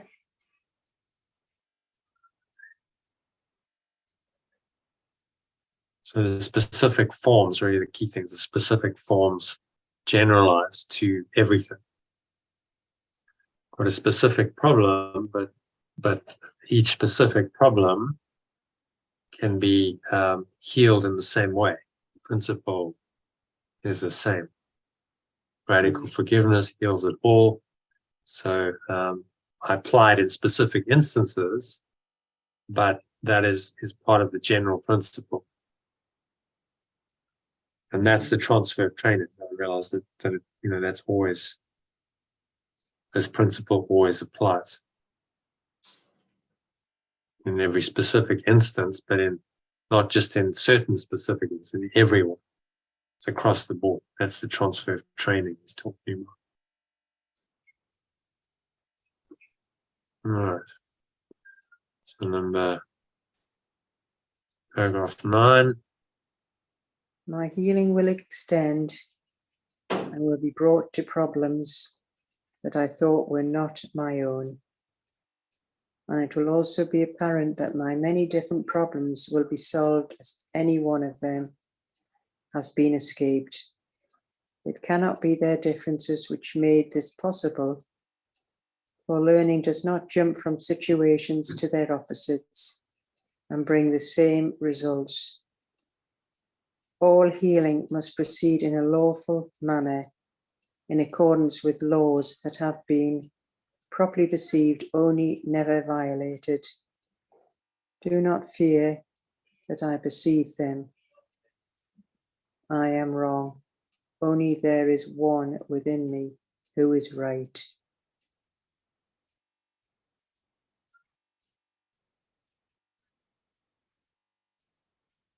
Okay, so what's he saying here? Just about our healing and our problems that we thought were ours,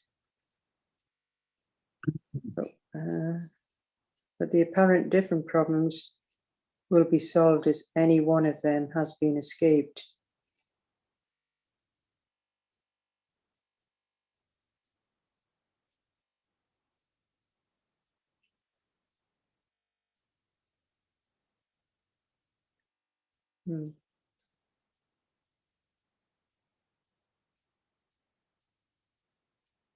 Well, it's just, I am wrong, only there is one within me who is right. So do not fear that I perceive them. Yeah, a bit.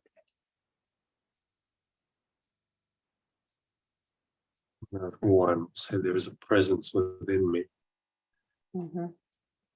an awareness. Awareness is an awareness within me is right.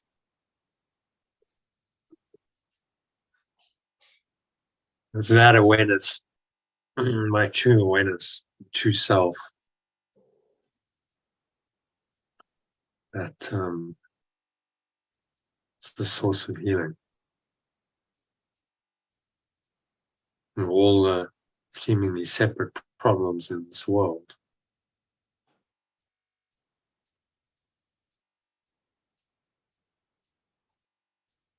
can be undone through that awareness.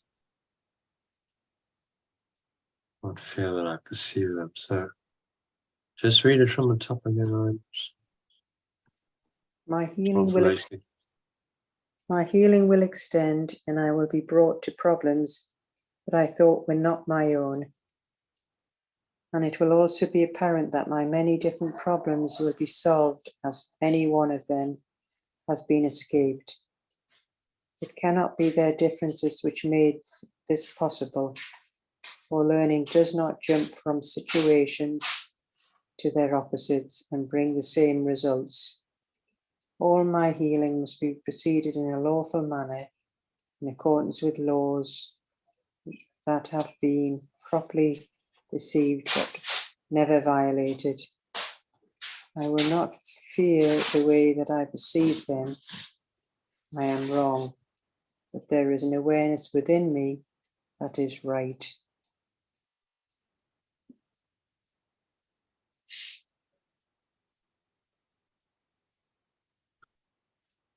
Okay. So any other thoughts on that? Just don't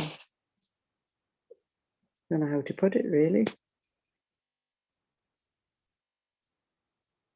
So I will not fear the way that I perceive them, that being the separate self, because we know that is wrong, and it's our awareness within me that is right. Change, you are wrong. So I have been wrong. Right. But there is an awareness within me that is right. So in the past, I've made mistakes, I've been wrong, believed in what's false. Yeah. But there is an awareness within me that is right. Let me say always. It's always right. It's always correct.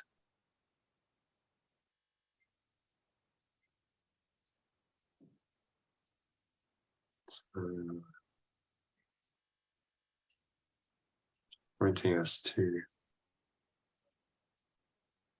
state of profound healing. Come in accordance with the laws that have been properly perceived but never violated.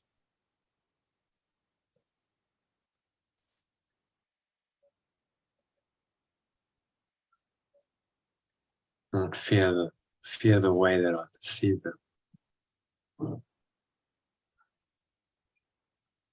You're wrong, but there is one within you that is right. Fear the way that I perceive them. I've been wrong. In other words, I perceive them incorrectly.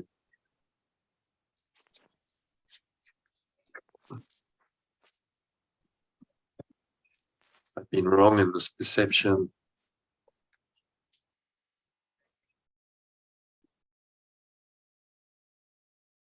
in my perception of them.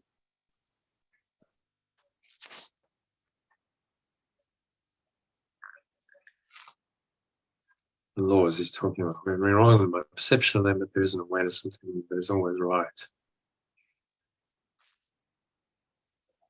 Okay, so happy to move on. Yeah. Yeah.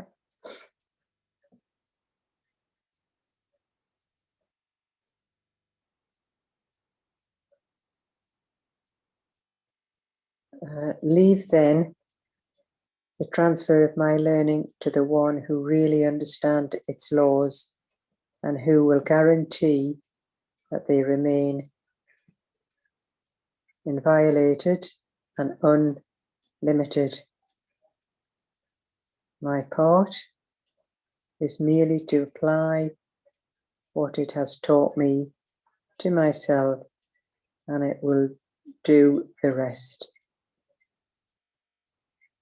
And so the power of my learning will be proved to me by all the many different witnesses it finds. I will first perceive my companion among them. But thousands stand behind him, and beyond each one of them, there are 1,000 more. Each one may seem to have a problem that is different from the rest, yet they are solved together. And their common answer shows the questions could not have been separate.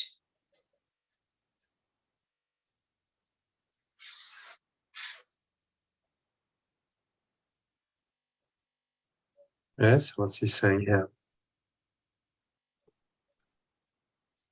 So we leave our learning and transfer our learning to the one, the true self, who really understands the laws, and it will guarantee that they remain untouched.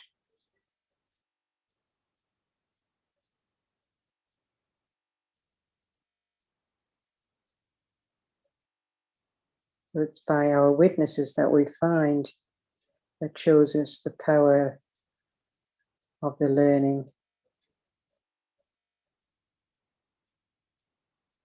Mm-hmm. It's provided to us by our witnesses to find the oneness to all our problems. So we need first to perceive our companions among them. So there's thousands of us standing behind him. So each one has their problem that is different from the rest, but they are solved together. And so the common answer shows the questions could not have been separate. So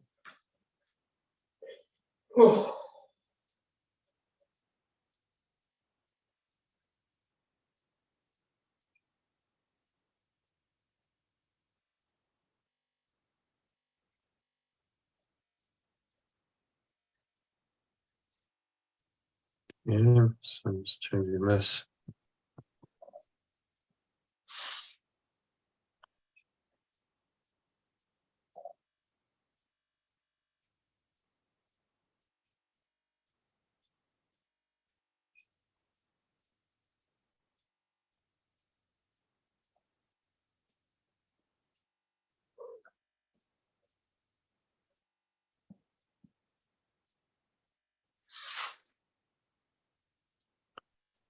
So read it from the top again, if you don't mind. therefore I leave the transfer of my learning to the awareness, which really understands its laws and which guarantees that they remain unviolated and unlimited. My part is merely to apply what it has taught me to myself, and it will do the rest. And so the power of my learning will be proved to me by all the many different witnesses it finds. I will first perceive my companions among them, and 1,000 stand behind him, and beyond each one of them, there are thousands more. Each one may seem to have a problem that is different from the rest, yet they are solved together, and their common answer shows the questions could not have been separate.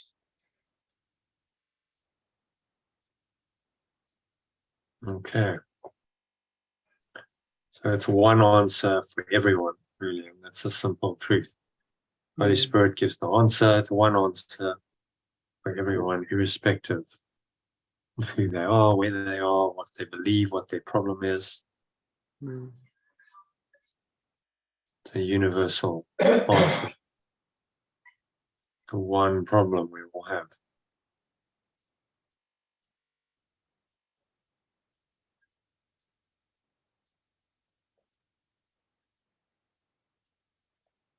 And while each one may seem to have a problem that is different from the rest, that they're solved together, and their common answer shows the question could not have been separate.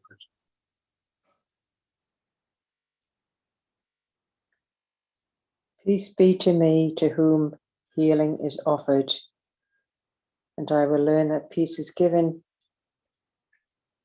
me when I accept the healing for myself. I need not appreciate its total value to understand that I have benefited from it. What occurred within the moment that love entered in without attack and stay with me forever. My healing will be one of its effects, as will everyone's. I will perceive its multi-effects wherever I go, yet all the witnesses that I can perceive will be far less than all there really are. Infinity cannot be understood by merely counting up its separate parts. Pure formless awareness of perfect love thanks me for my healing, for it knows it is a gift of love to its extension, and therefore this gift is given to itself.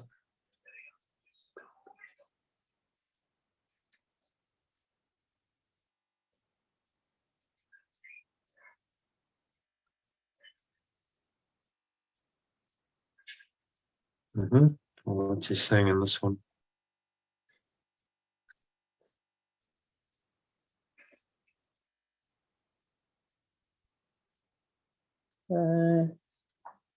So what occurred within the moment that love entered in without attack will stay with me forever. So that holy moment, I guess, that you had, it stays with you forever.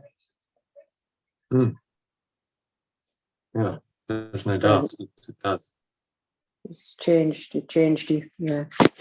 So our healing will be one of its effects also, as with everyone else. Yeah, So it's interesting because after that, this community really started growing after that experience. So it's like a sharing happened kind of spontaneously. Yes. As a result of, I think it was a deep revelation and understanding. It all just dropped in. I was like, okay, well, now you've accepted it. Because I was like, I get it. I get this course. I get what it's saying. I understand. Okay, well, now it's time to give it to the world. To extend. Help others to understand. Yeah.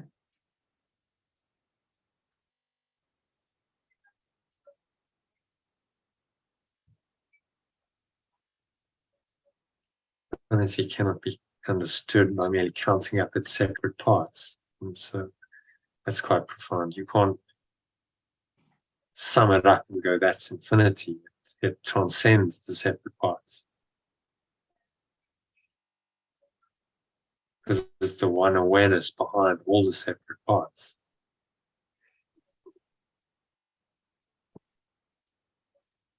So separate parts just point to it. Each one each part is a mini of the whole. It has the whole in it.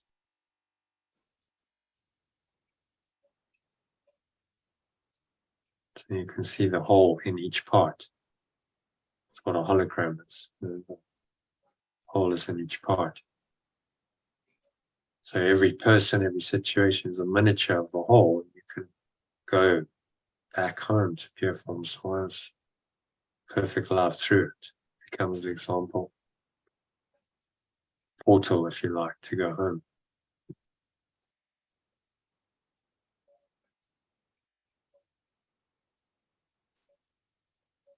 Pure form source, perfect love thanks me for my healing.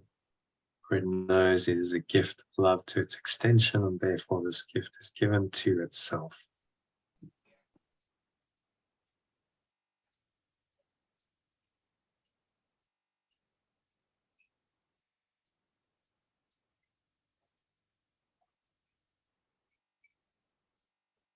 So we give to others, but we're really giving to ourselves. Gift is given to itself.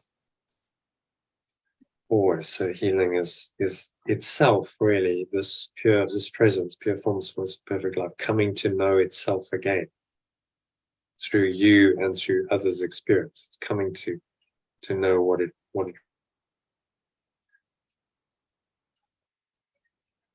really is in truth.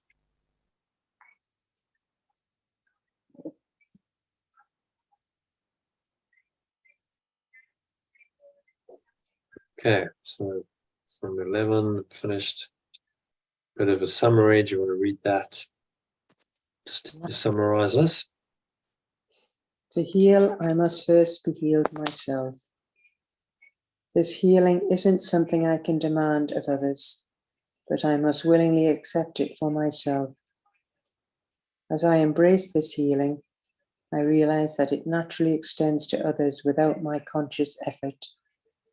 The moment I accept healing, it's activated and shared. True healing is a testament to itself, and once I have experienced it, it becomes undeniable. I cannot heal. What's he saying there? Just summarize each paragraph briefly. Yeah, just about to heal, you must first be healed yourself. And it's not something you can demand of others. So we need to embrace this healing, and naturally it extends to others without any conscious effort. So the moment we accept healing, it's activated and shared. And once you've accepted this experience of your true self, it becomes undeniable. You just know it. Yeah. Experience, it becomes undeniable. Yeah, I mean, that is definitely works in my experience. So you have that experience and you're like, well, it was in my own experience. I can't deny it.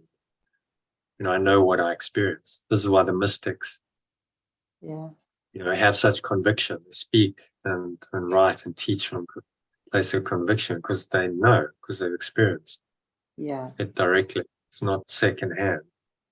It's from their own experience. Yeah. Okay, so the next one, I cannot heal with conflicting desires. I cannot heal with conflicting desires. To truly heal, I must have a unified purpose and be devoid of fear. Even a fleeting moment of genuine love without any intention of harm can catalyze profound healing. Such moments of complete awareness and peace have the power to comfort and uplift even in the midst of turmoil and conflict. So to truly heal, you need a unified purpose and be devoid of fear.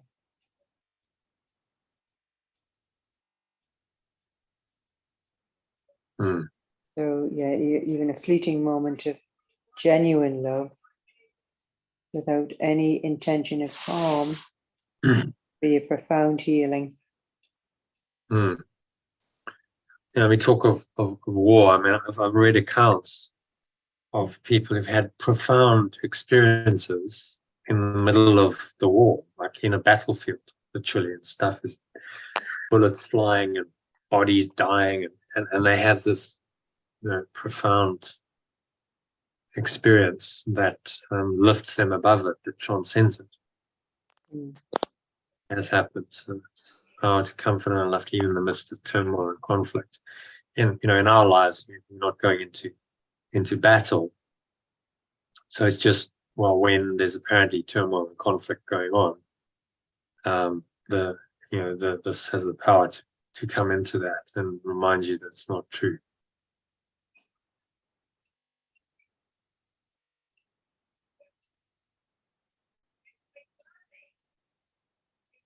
Yeah. So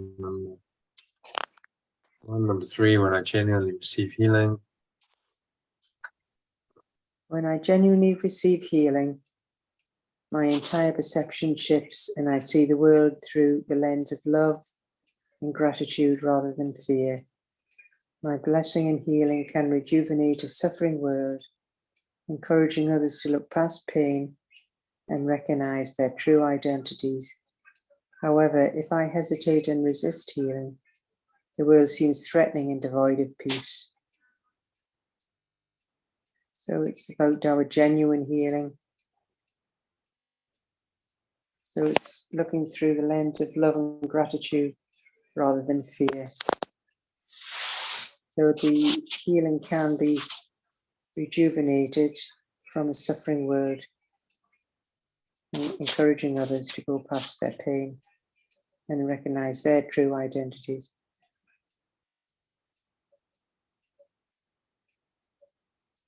Yeah.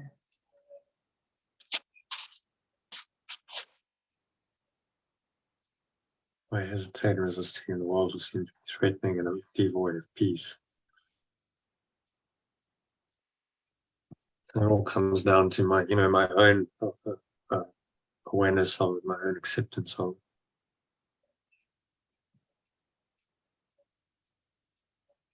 My blessing of healing can rejuvenate a suffering world.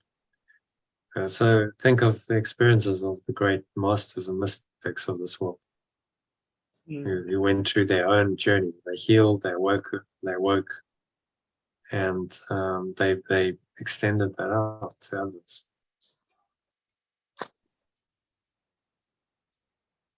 And so we have these great teachings and religions that came from their experience, all healers. Hello, Paul.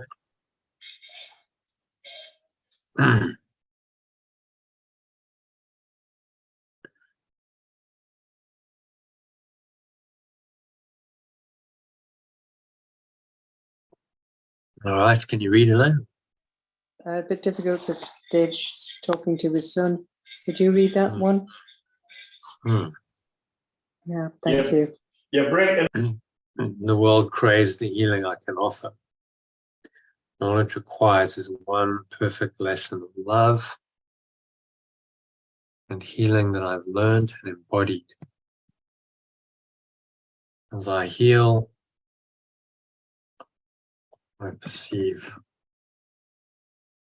all my adversaries transform into friends. Problems that once seemed insurmountable now appear solvable.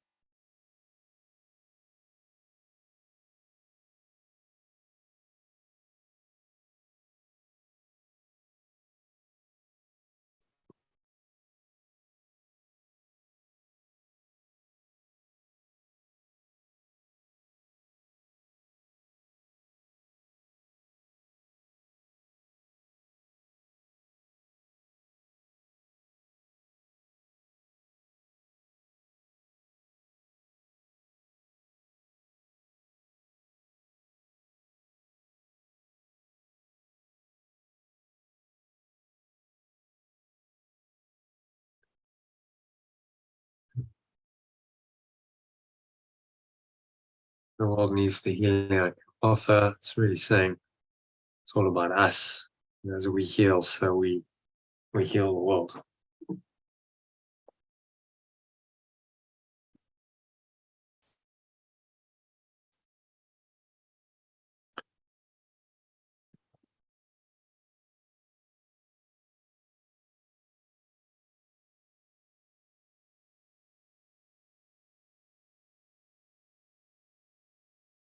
Essential to understand that the problems I perceive have more in common than I might initially believe. While they may appear distinct, their essence is interconnected. My healing process isn't violated. It extends to every problem I encounter, revealing that their apparent differences aren't real.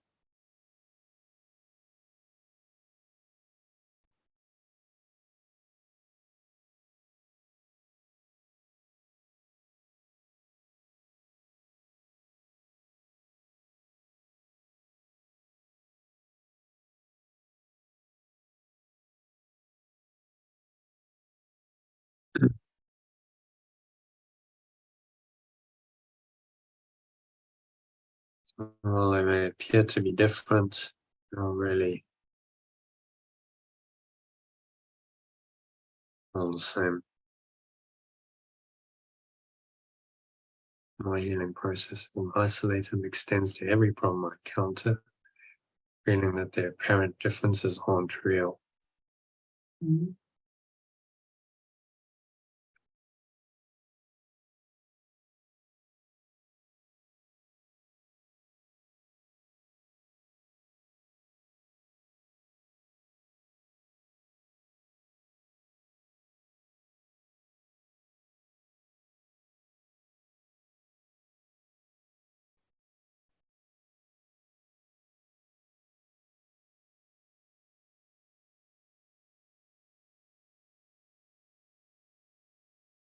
So every problem is the same, and as I heal, I realize that, and help others realize that. Journey of healing isn't so dependent on my understanding, but on a higher power within me truly comprehends the intricacies of healing. This force ensures this power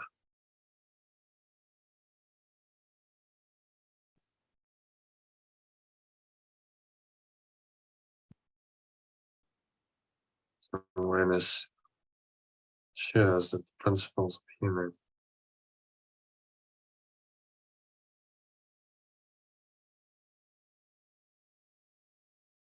remain uncompromised.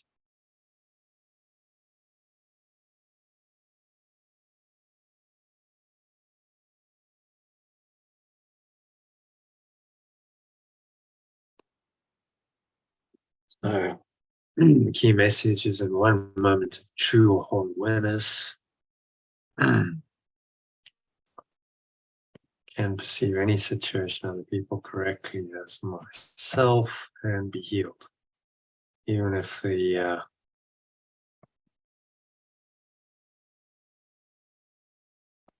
fear should return, one moment without attack entering my mind, it's powerful enough to be the example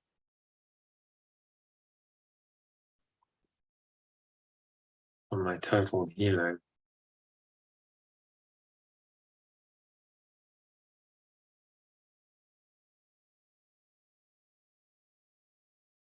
Soul awareness will heal perception of the world and other people, so I will perceive blessings and make corrections everywhere.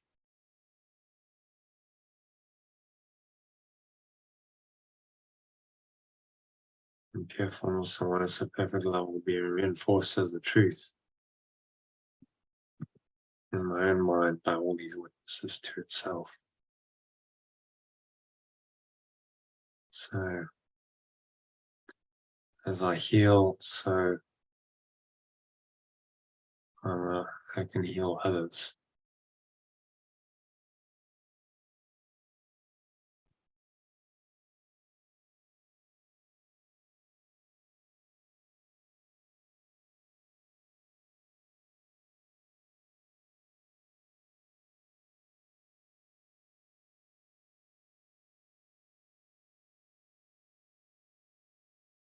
So as I heal others, and pure formless awareness of perfect love will be reinforced as the truth in my own mind by all these witnesses to itself.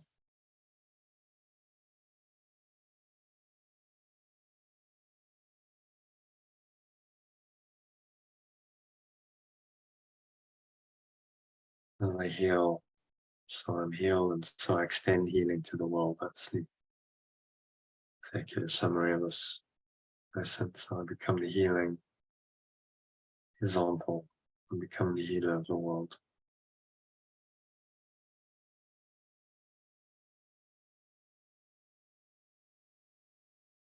So it is.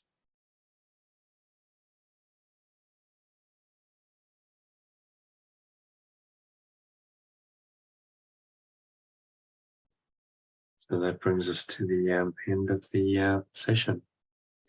Thank you to Elaine and John for joining.